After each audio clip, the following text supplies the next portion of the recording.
പാവപ്പെട്ടവൻ അവകാശമുണ്ട് എന്നവർ ചിന്തിക്കുന്നവരാണ്. എത്ര ചെറിയ വരുമാനക്കാരാണെങ്കിലും, എത്ര ചെറിയ ശമ്പളക്കാരാണെങ്കിലും, കൂലിപ്പണി ചെയ്യുന്ന ആളാണ്, അയാൾ പോലും വിചാരിക്കരുത് സ്വതക്ക, അതൊക്കെ രാജ്യന്മാർക്ക് പറഞ്ഞതല്ലേ, അത് ഗൾഫുകാർക്ക് പറഞ്ഞതല്ലേ, അതൊക്കെ തോട്ടവും തൊടിയൊക്കെ ഉള്ളവർക്ക് പറഞ്ഞതല്ലേ, എനിക്കൊന്നും പറഞ്ഞതല്ലല്ലോ എന്ന് ഒരു കൂലിപ്പണി ചെയ്യുന്ന ആള് പോലും ചിന്തിക്കരുതെന്നാണ്. അവർക്ക് എത്രയാണോ കഴിയുന്നത്, 5 രൂപയാണെങ്കിൽ അത് മതി, ചെയ്തേ പറ്റൂ. ഓരോരുത്തരും ചെയ്യേണ്ട ദൗത്യമാണ് ഖുർആനി പറയുന്നത്.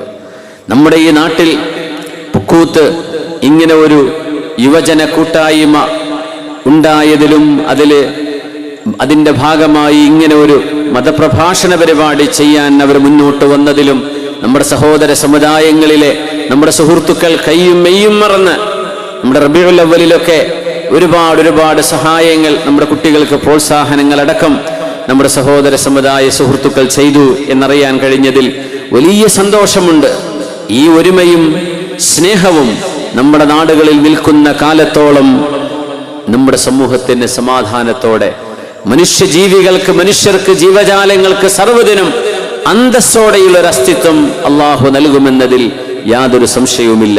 അള്ളാഹു റബ്ബുൽ ഇസ്സത്ത് നമ്മുടെ വീടുകളിൽ, നമ്മുടെ നാടിൽ, നമ്മുടെ ഇന്ത്യയിൽ, ലോക രാജ്യങ്ങളിൽ എവിടെയൊക്കെ പ്രയാസങ്ങളും യുദ്ധങ്ങളും നടക്കുന്നുണ്ടോ അവിടെയൊക്കെ അള്ളാഹു സമാധാനവും സന്തോഷവും നീതിയും അള്ളാഹുവിന്റെ ഭാഗത്തുള്ള സക്കീനത്തും ഇറക്കി അള്ളാഹു സഹായിക്കട്ടെ.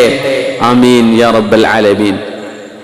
ഉമർ ഇബ്നുൽ ഖത്താബ് റളിയല്ലാഹു അൻഹു മദീനയിൽ ഒരു മുസ്ലിമായ സഹോദരൻ യാചിച്ചു നടക്കുന്നത് മദീനയിൽ കണ്ടപ്പോൾ, അന്ന് ഉമർ റളിയല്ലാഹു അൻഹു ഖലീഫയാണ്.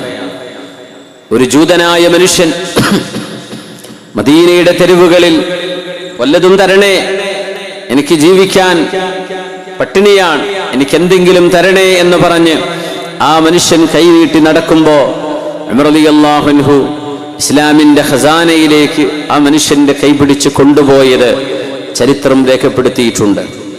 മഹാനവറുകൾ പറഞ്ഞു, മാ അൻസഫ്നാക ഇൻ കുന്നാ അഖദ്നാ മിൻകൽ ജിസിയത ഫീ ശബീബതിക ثم ضيعناك في كبرك.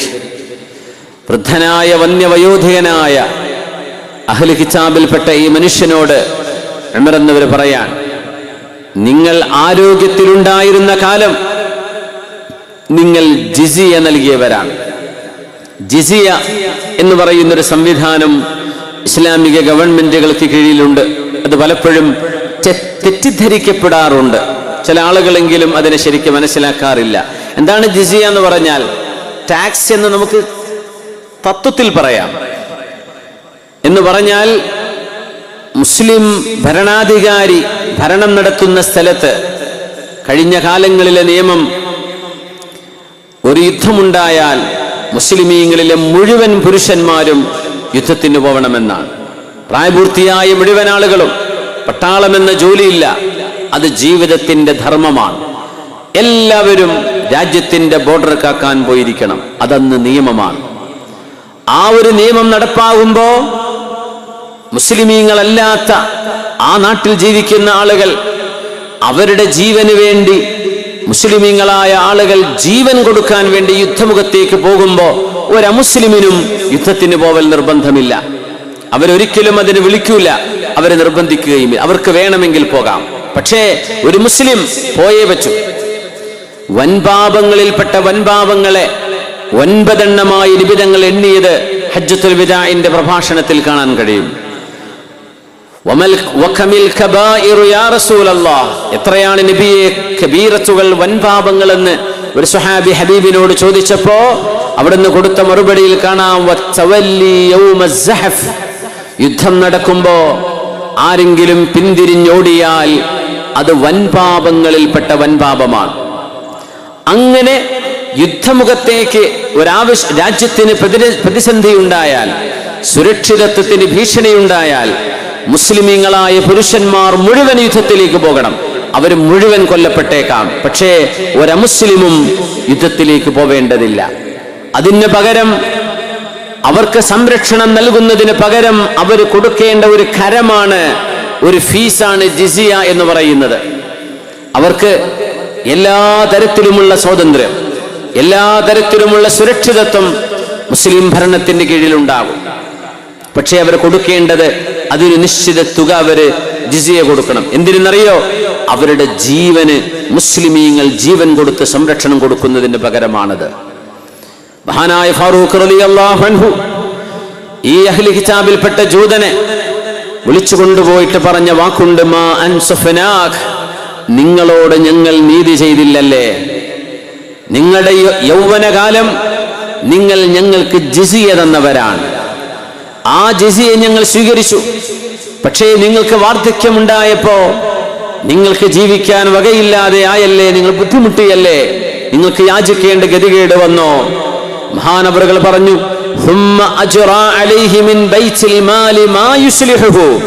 ആ മനുഷ്യന്റെ ജീവിതത്തിന് ആവശ്യമായ എല്ലാം ബൈത്തുൽ മാലിൽ നിന്ന്, മുസ്ലിമീങ്ങളുടെ ഖസാനയിൽ നിന്ന് ഈ ജൂതന് കൊടുക്കണമെന്ന് മഹാനായ ഫാറൂഖ് റളിയല്ലാഹു അൻഹു ഉത്തരവിട്ടുകൊണ്ടൊരു കാര്യം പറഞ്ഞു. ഇതൊരു അമുസ്ലിമിന്റെ മാത്രം വിഷയമല്ല.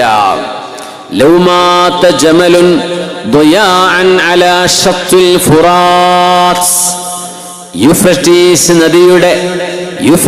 നദി ഒഴുകുന്ന നാടുകൾ, ഇറാഖിലൂടെ കടന്നു പോകുന്ന നദിയാണ് യൂഫ്രട്ടീസ് നദിയുടെ ഓരത്ത് ഏതെങ്കിലും ഒരു ഒട്ടകമെങ്ങാനും കാലിടറി വീണുപോയാൽ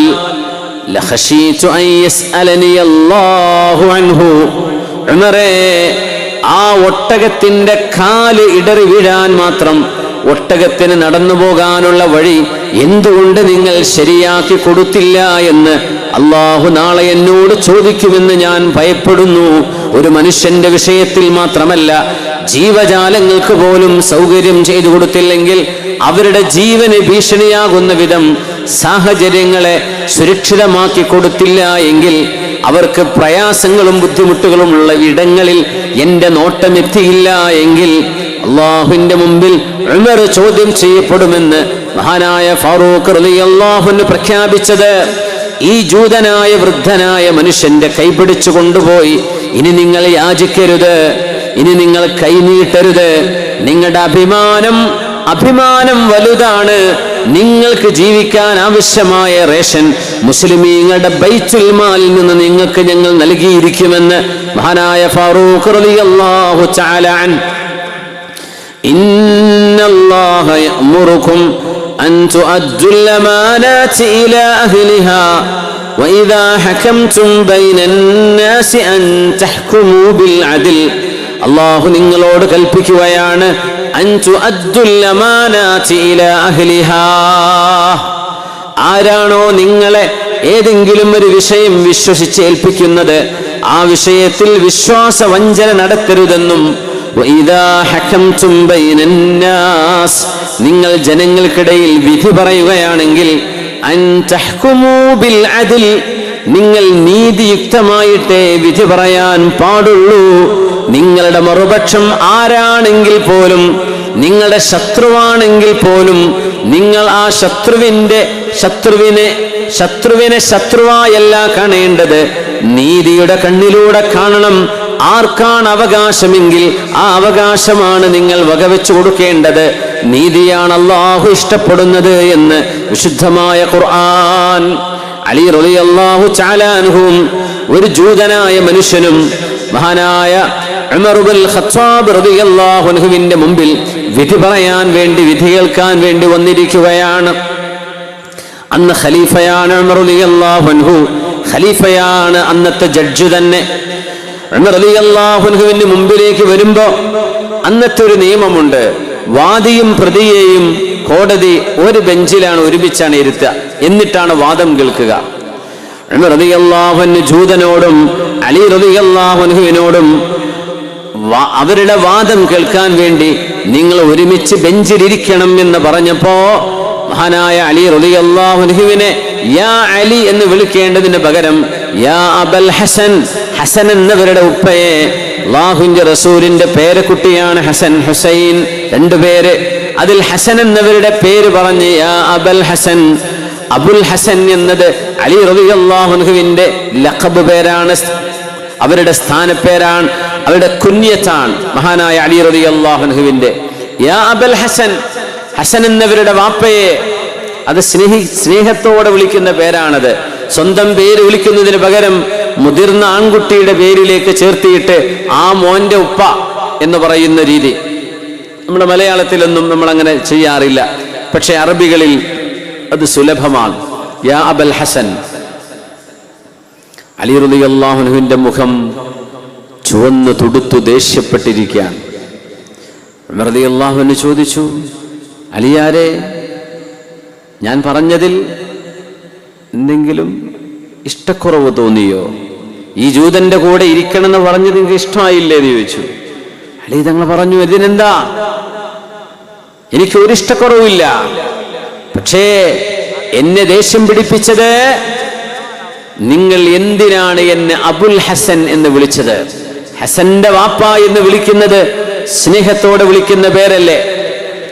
ഞാനിവിടെ പ്രതിയാണ്, ജൂതൻ വാദിയാണ്, അല്ലെങ്കിൽ ഞാൻ വാദിയാണ്, അദ്ദേഹം പ്രതിയാണ്, അദ്ദേഹം ഒരു അന്യമതസ്ഥനാണ്.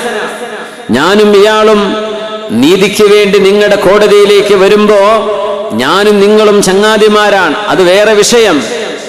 ഈ മനുഷ്യൻ വിചാരിച്ചു പോകില്ലേ ജഡ്ജിയുടെ സുഹൃത്താണ് എന്റെ പ്രതി, അതുകൊണ്ടല്ലേ അബുൽ ഹസൻ എന്ന് വിളിക്കുന്നത്. യാ അലി ഇജ്ലിസ് മാ ഖസ്മിക്, അലിയാരെ നിങ്ങളുടെ പ്രതിയോഗിയുടെ കൂടെ നിങ്ങൾ ഇരിക്കണമേ എന്ന് പറയേണ്ടതിന് പകരം നിങ്ങൾ എന്നെ അബുൽ ഹസൻ എന്ന് വിളിച്ചല്ലേ, എനിക്കത് ഇഷ്ടമായിട്ടില്ല.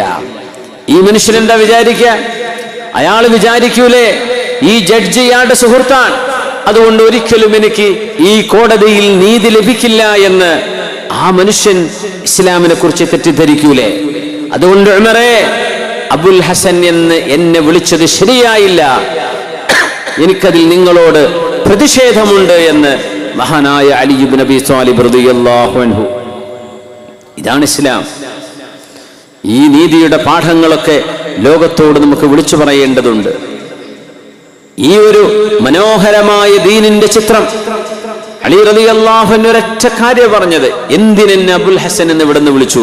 അത് ഇവിടെ വിളിക്കേണ്ട പേരല്ല, കോടതിയുടെ ഉള്ളിലല്ല നിങ്ങളിത് വിളിക്കേണ്ടത്, അത് കോടതിക്ക് പുറത്ത് നമ്മൾ കണ്ടുമുട്ടുമ്പോൾ നമ്മൾ ചങ്ങാതിമാരാണ്. പക്ഷേ കോടതിയിൽ എനിക്കൊരു സ്ഥാനം കൂടുതൽ ആ മനുഷ്യനേക്കാൾ നിങ്ങൾ നൽകുമ്പോ ആ മനുഷ്യർ തെറ്റിദ്ധാരണ വരൂലേ? അതിൽ അത്ഭുതം എന്താണെന്നറിയോ? ഈ കേസിൽ വിധി പറഞ്ഞപ്പോ അലി റളിയല്ലാഹു അൻഹുവിനെതിരായിരുന്നു വിധിയുണ്ടായത് എന്നത് മറ്റൊരു സത്യമാണ്.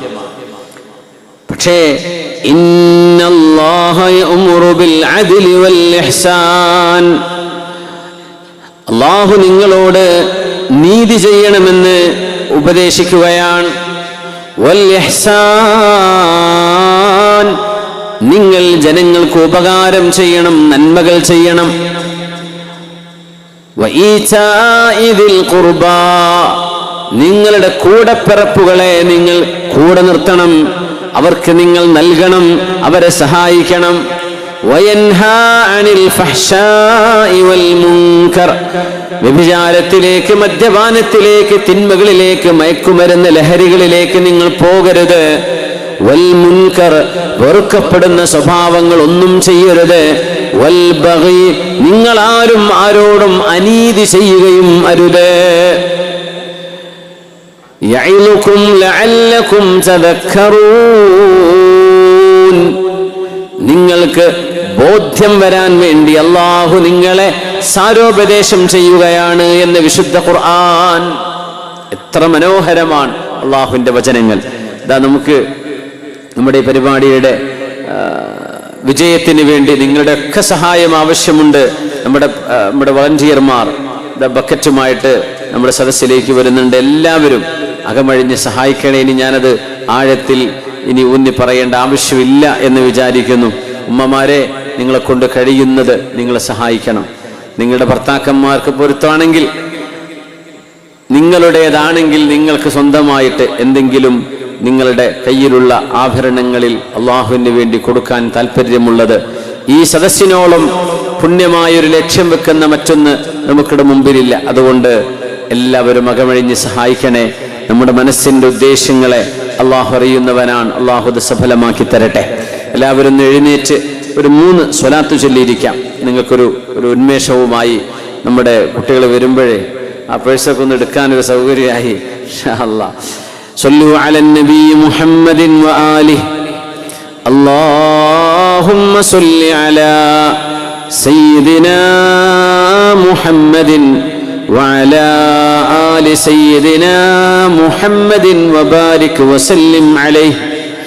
اللهم صل على سيدنا محمد وعلى آل سيدنا محمد وبارك وسلم عليه. اللهم صل على سيدنا محمد وعلى آل سيدنا محمد وبارك وسلم عليه. കൈയൊക്കെ ഒന്ന് പൊക്കി നോക്കി. കൈ പൊക്കിയിട്ട് ഒരു 2-3 കുടച്ചിൽ കുടഞ്ഞ് കാലൊക്കെ ഒന്ന് ഒരല്പം ഒന്ന് ഇളകി ഒരു കുടച്ചിലൊക്കെ കുടഞ്ഞ് ഒന്ന് ഊര് വലിയാനൊക്കെ ഉണ്ടെങ്കിൽ ഒന്ന് ഊര് വലിഞ്ഞ് ഒന്ന് റാഹത്തിൽ ഇരുന്നോളി. അൽഹംദുലില്ലാഹ്. ആ ബ്ലഡ് സർക്കുലേഷനൊക്കെ ഒന്ന് ശരിയാവട്ടെ. അള്ളാഹു നമ്മുടെ ഈ സദസ്സിനെ സ്വീകരിക്കട്ടെ. നല്ലൊരു മഴ പെയ്തു മഗ്‌രിബിന്റെ സമയത്ത് അല്ലേ. ആ കുട്ടിമാക്കൊക്കെ നന്ന് പേടിച്ചു എന്താവും. എനിക്ക് തോന്നി നന്നായത് ഈ പന്തലിടുമ്പോൾ കുട്ടിമാക്ക് പറഞ്ഞു 5000 ആക്കിയിരിക്കാനുള്ള പന്തൽ. ഞാൻ തമാശക്ക് ഇങ്ങനെ പറഞ്ഞു, അപ്പോൾ ഒരു മഴയൊക്കെ പെയ്താലേ ഇത് മുതലാവുള്ളൂ, അല്ലെങ്കിൽ പന്തലിട്ട് വെറുതെ പോയി തോന്നൂലേ. അൽഹംദുലില്ലാഹ്, മഴ പെയ്തു, കാലാവസ്ഥയൊക്കെ ഒന്ന് തണുത്തും ചെയ്തു, നമുക്ക് റാഹത്തിൽ ഇരിക്കാൻ പറ്റുന്നു. അല്ലെങ്കിൽ ഈ പന്തലിന്റെ താഴെ ഇങ്ങനൊരു കാലാവസ്ഥ തണുത്തില്ല എങ്കിൽ ഇരിക്കാൻ വലിയ പ്രയാസമായിരിക്കും അല്ലേ. അൽഹംദുലില്ലാഹ്, നല്ല എയർ കണ്ടീഷൻ ചെയ്ത പോലെയുള്ളൊരു കാലാവസ്ഥയിലാണ് ഇപ്പം നമ്മൾ ഇരിക്കുന്നത്. അള്ളാഹു അനുഗ്രഹിക്കട്ടെ. ഈ പന്തല് നമുക്ക് വേണ്ടി ഒരുക്കി തന്ന ഒരു കുടുംബമുണ്ട്. അള്ളാഹു അവരുടെ ഉദ്ദേശങ്ങളെ പടച്ച തമ്പുരാൻ അറിയുന്നവനാണ്. അള്ളാഹു അത് പൂർത്തിയാക്കി കൊടുക്കട്ടെ. അവരുടെ ഉദ്ദേശങ്ങളെ റബ്ബ് സഫലമാക്കട്ടെ. അവരുടെ മാതാപിതാക്കൾക്ക് അതിൻ്റെ ഗുണം അള്ളാഹു നൽകട്ടെ. മരിച്ചുപോയുടെ ഖബറിലേക്ക് അള്ളാഹു അതിൻ്റെ പ്രതിഫലം എത്തിച്ചു കൊടുക്കട്ടെ. അവരുടെ കച്ചവടങ്ങളിൽ, ഏർപ്പാടുകളിൽ, ബിസിനസ്സുകളിൽ, കുടുംബത്തിൽ, മക്കളിൽ അള്ളാഹു അവർക്ക് നന്മ ചെയ്യട്ടെ എന്ന് പ്രത്യേകം ദുആ ചെയ്യുകയാണ്. നമ്മുടെ കുട്ടിമാക്കാൻ്റെ കാര്യം പിന്നെ പറയേണ്ടതില്ല. ഞങ്ങൾ ഒരുമിച്ച് മസ്ജിദുൽ അഖ്സ ഒരു യാത്രയിലുണ്ടായിരുന്നു. അബൂബക്കർ ഫൈസി ഉസ്താദ് ഉണ്ടായിരുന്നു. അന്ന് ഞങ്ങൾക്കൊരു വലിയൊരു ട്രാജഡി ഉണ്ടായി ഈജിപ്തിൽ വെച്ച്. ഞങ്ങളെ കൂടെ വന്നൊരു ഉമ്മയെ കാണാതെയായിപ്പോയി. ഉമ്മനെ കാണുന്നില്ല. ഉമ്മയെ ബസ്സിൽ നിർത്തിയതാ. പ്രായമുള്ള ഉമ്മയാണ്. ഉമ്മക്ക് മലയാളമല്ലാതെ ഒന്നും അറിയില്ല. ഞങ്ങൾ ഫിറഔന്റെ ഡെഡ് ബോഡി കാണാൻ വേണ്ടി മ്യൂസിയത്തിലേക്ക് കയറി വന്നപ്പോഴേക്കും ഉമ്മനെ കാണാനില്ല. ഈ കെയ്റോ നഗരത്തിൻ്റെ ഏറ്റവും തിരക്ക് പിടിച്ച സ്ഥലം. സർവ്വ CCTV നോക്കി, പോലീസുകാർ മുഴുവൻ ഓടി നടന്നു. സർവ്വ മോർച്ചറിയിൽ വരെ ഞങ്ങൾ നോക്കി. ഹോസ്പിറ്റൽ മുഴുവൻ ചെക്ക് ചെയ്തു. ഉമ്മക്ക് വല്ലതും സംഭവിച്ചോ? പ്രായമുള്ള ഉമ്മയായിരുന്നു. എറണാകുളത്തിൽ ഞങ്ങളുടെ സുഹൃത്തിൻ്റെ ഉമ്മയാണ്. അള്ളാഹു ആ ഉമ്മാക്കും നമ്മുടെ സുഹൃത്തിൻ്റെ വാപ്പാക്കും അവരൊക്കെ കൂടെ ഉണ്ടായിരുന്നു. അവർക്കൊക്കെ അള്ളാഹു ദീർഘായുസ്സും ആഫിയത്തും നൽകട്ടെ. ആ ഉമ്മ ബസ്സിൽ നിന്ന് ഇറങ്ങിപ്പോയതാണ്. ഉമ്മാക്ക് ചെറിയൊരു മരുന്ന് കുടിക്കേണ്ടതുണ്ടായിരുന്നു, മെഡിക്കേഷൻ ഉണ്ടായിരുന്നു. ഉമ്മ അത് കുടിച്ചിട്ടില്ലായിരുന്നു. ഷുഗറുണ്ട്. 2 മണിക്കൂർ ആ ഒരു മ്യൂസിയത്തിൻ്റെ ഉള്ളിൽ നടന്നിട്ട് ഉമ്മ ക്ഷീണിച്ചു പോവണ്ടെന്ന് വിചാരിച്ച് ഉമ്മയോട് ബസ്സിലിരിക്കാൻ വേണ്ടി പറഞ്ഞതാ. ആ ഉമ്മ നടന്ന് 4-5 കിലോമീറ്റർ നടന്നു പോയിട്ടുണ്ട്. അതും 4 കവലകൾ. ഈജിപ്ത് അറിയാലോ, ഭയങ്കര തിരക്കാണ്. തിരക്ക് എന്ന് പറഞ്ഞാൽ എനിക്കൊന്ന് ഇന്ത്യ കഴിഞ്ഞാൽ പിന്നെ ഓട്ടോറിക്ഷ കാണുന്ന സ്ഥലമാണത്. ഇഷ്ടംപോലെ തുക്തുക്കുന്നവർ പറയാ. ഓട്ടോറിക്ഷയും വണ്ടികളും അങ്ങോട്ടും ഇങ്ങോട്ടും ജനങ്ങളും തിങ്ങി നിറഞ്ഞ 4 കവലകളാൽ നിറഞ്ഞ ആ ഈജിപ്തിൻ്റെ ഹൃദയഭാഗം, ഖൈറോയുടെ ഹൃദയഭാഗം. ഞങ്ങളൊക്കെ പേടിച്ച് ഉച്ചയ്ക്ക് ഞങ്ങളാരും ഭക്ഷണം കഴിച്ചില്ല. ആ ഉമ്മയെ തെരഞ്ഞു കിട്ടുമ്പോഴേക്കും 4 മണിക്കൂർ എങ്ങാനും കഴിഞ്ഞിട്ടുണ്ട്. ആരും ഭക്ഷണം കഴിച്ചില്ല. ഈ ഉമ്മ ഭക്ഷണം കഴിക്കാതെ എവിടെയെങ്കിലും വീണു പോയിട്ടുണ്ടാവോ? അത് വെള്ളം കുടിച്ചിട്ടുണ്ടാവില്ല. അതിനാരോടും ചോദിക്കാനും അറിയില്ല. ഈ ഉമ്മയെ എവിടെ ചെന്ന് തെരയും? റോഡും നഗരങ്ങളും. അപ്പോഴാ കുട്ടിമാക്കാൻ്റെ നേതൃത്വത്തിൽ ഒരു സംഘം നമ്മുടെ പ്രവർത്തകർ ഞങ്ങളുടെ ഇറങ്ങി തിരയാൻ പോവാണ്. അബൂബക്കർ ഉസ്താദ്, ഫൈസി ഉസ്താദ് ഒരു ദിക്റും ചൊല്ലിയിട്ട് ഒരു ഫാത്തിഹ ഓതി യാസീൻ ഓതാനും പറഞ്ഞ് അല്ലേ, മാഷാ അല്ലാഹ് അങ്ങോട്ട് തെരച്ചു തുടങ്ങി. കുട്ടിമാങ്കി ടീമും ഒരൊറ്റ പോക്ക് പോയി. അതായത് ഒരു സിഗ്നൽ കഴിഞ്ഞ് നേരെ മുമ്പോട്ട് പോയി. പിന്നെ ഉമ്മ റൈറ്റ് പോയിരിക്കുക, ലെഫ്റ്റ് പോയിരിക്കുക, ബാക്കോട്ട്, അതൊക്കെ ഉണ്ട്, സാധ്യത ഉണ്ട്. പക്ഷെ അവരങ്ങ് മുന്നോട്ട് തന്നെ പോയി. ഒരുപാട് കവലകൾ കഴിഞ്ഞ് കിലോമീറ്റർ അപ്പുറത്തെത്തി. അള്ളാഹു തോന്നിപ്പിക്കുകയാണ്. ആ ഉമ്മൻ്റെ അവിടെ ഏതോ ഒരു ടാക്സിക്കാരനോട് ഇങ്ങനെ കഴുത്തിൽ അൽഹിന്ദിൻ്റെ മാലുണ്ട്. അപ്പോഴാ തിരിച്ചറിയണത് റബ്ബേ അമ്മ ഈ ഉമ്മാനെയാണ് നമ്മൾ തിരഞ്ഞെടുക്കുന്നത്. അങ്ങനെ അവിടെ നിന്ന് ടാക്സിക്ക് വിളിച്ച് കൊണ്ടുവന്നു. ആ വലിയ ദൗത്യത്തിന് നേതൃത്വം കൊടുത്ത മഹാനാണ് ഈ കുട്ടിമാക്ക. അപ്പം അന്ന് കുട്ടിമാക്ക പറഞ്ഞു നമ്മളെ നാട്ടിലൊരു വേദന വരണേ. സംഭവം കഴിഞ്ഞിട്ട് 4 കൊല്ലം ഇല്ല 5 കൊല്ലം. മാഷാ അല്ലാഹ് ഇപ്പോഴാണ് അതിന് അവസരം ഉണ്ടാകുന്നത്. അതുകൊണ്ട് കുട്ടിമാൻകായുടെ ആ ഒരു ചുറുചുറുക്ക്, അവരുടെ നേതൃത്വത്തിൽ വലിയൊരു എല്ലാവരും കരച്ചിലായിരുന്നു. ആരും ഭക്ഷണം കഴിച്ചില്ല. അന്ന് രാത്രി നൈൽ ക്രൂയിസ് ഉണ്ട്. ആരും പറഞ്ഞു ഞങ്ങളൊന്നും ബോട്ടിനില്ല. എന്ത് ബോട്ട്, വിമാനം കാണാനല്ലോ. എല്ലാവരും കരച്ചിലാണ്. ഉമ്മൻ്റെ മക്കളുണ്ട്, മരുമകളുണ്ട്, കുട്ടികളുണ്ട്, വേറെ കുട്ടികളൊക്കെ കരച്ചിലാണ്.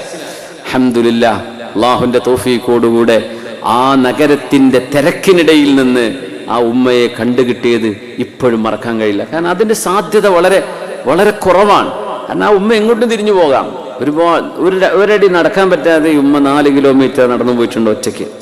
എങ്ങനെ ഇതൊക്കെ സംഭവിച്ചു അല്ലാഹു ആലം.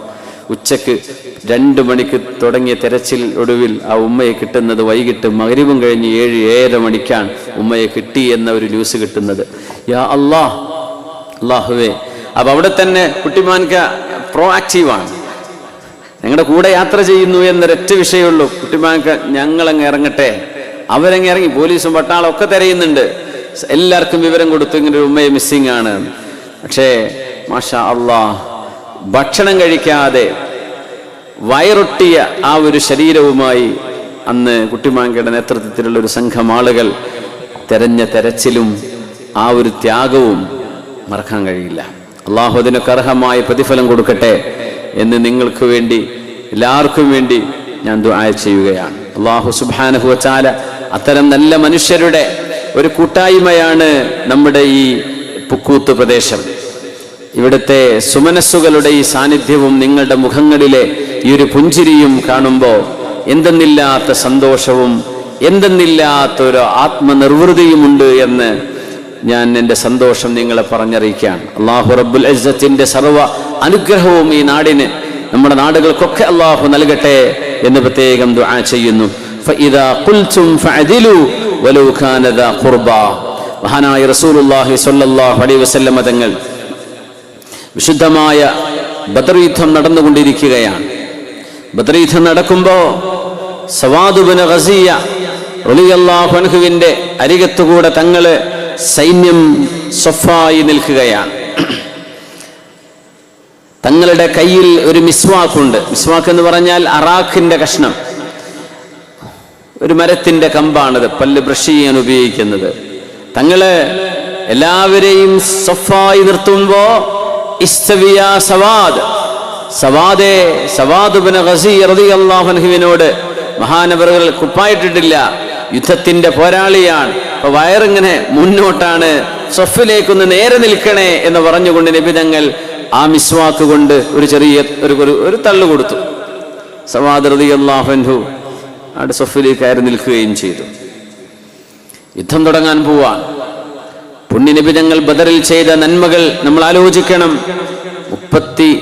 313 വരുന്ന സ്വഹാബികൾ 1000-ലേറെ വരുന്ന ശത്രുക്കളോട് അഭിമുഖീകരിക്കേണ്ടി വന്ന വളരെ പ്രയാസകരമായൊരു സാഹചര്യം. തങ്ങൾ അല്ലാഹുവിനോട് ദുആ ചെയ്തു. അവിടുന്ന് ദുആ ചെയ്തിട്ട് നബി തങ്ങളുടെ കുപ്പായ കൈ അങ്ങോട്ട് താഴ്ന്നു വന്നു. അന്നത്തെ കുപ്പായ കൈയൊക്കെ വലിയ നീളമുള്ള കുപ്പായ കൈയാണ്. ഫാത്തിമ ബീവി റളിയല്ലാഹു അൻഹ ഉപയോഗിച്ച വസ്ത്രം ഇന്ന് തുർക്കി മ്യൂസിയത്തിലുണ്ട്. ഫാത്തിമ റളിയല്ലാഹു അൻഹയുടെ വസ്ത്രം.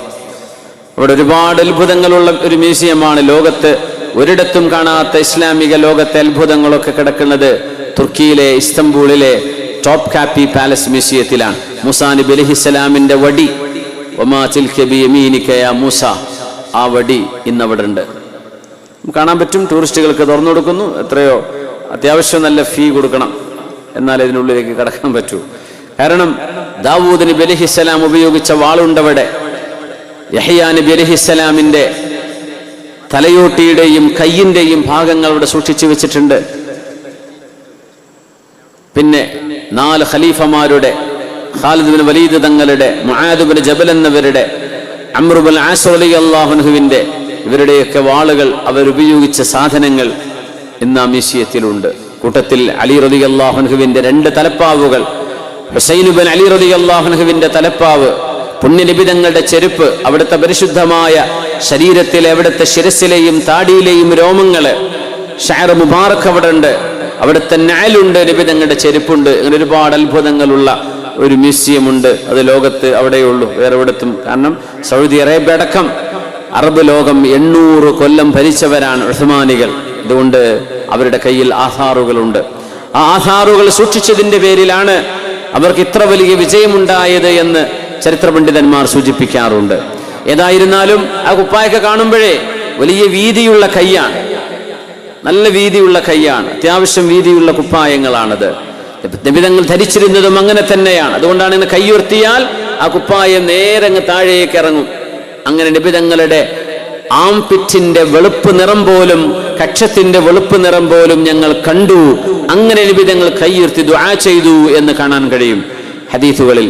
സിദ്ദീഖ് റളിയല്ലാഹു അൻഹു ആണ് പറഞ്ഞത്, യാ റസൂലല്ലാഹ്, പൊന്നാര നബിയെ അങ്ങ് നിർത്തിക്കോളൂ, അങ്ങ് ഇത്ര കൂടുതൽ ദുആ ചെയ്യരുത് നബിയെ, മതി, അങ്ങ് കരയരുത്, അങ്ങയുടെ കരച്ചിൽ നിർത്തണം നബിയെ, അള്ളാഹു അങ്ങയെ സഹായിക്കും, അള്ളാഹു അങ്ങയെ കൈവിടിയില്ല, അങ്ങ് നിർത്തൂ നബിയെ, അങ്ങ് ഇങ്ങനെ കരഞ്ഞു പോയാൽ അങ്ങേക്ക് ജീവൻ പോലും നഷ്ടമാകുമോ എന്ന് ഞങ്ങൾ പേടിക്കുന്നുവെന്ന് മഹാനായ സിദ്ദീഖ് റളിയല്ലാഹു അൻഹു പറയുമാർ ബദറിന്റെ മുമ്പിൽ വെച്ച് നബി ഞങ്ങൾ ദുആ ചെയ്തിട്ടുണ്ട്.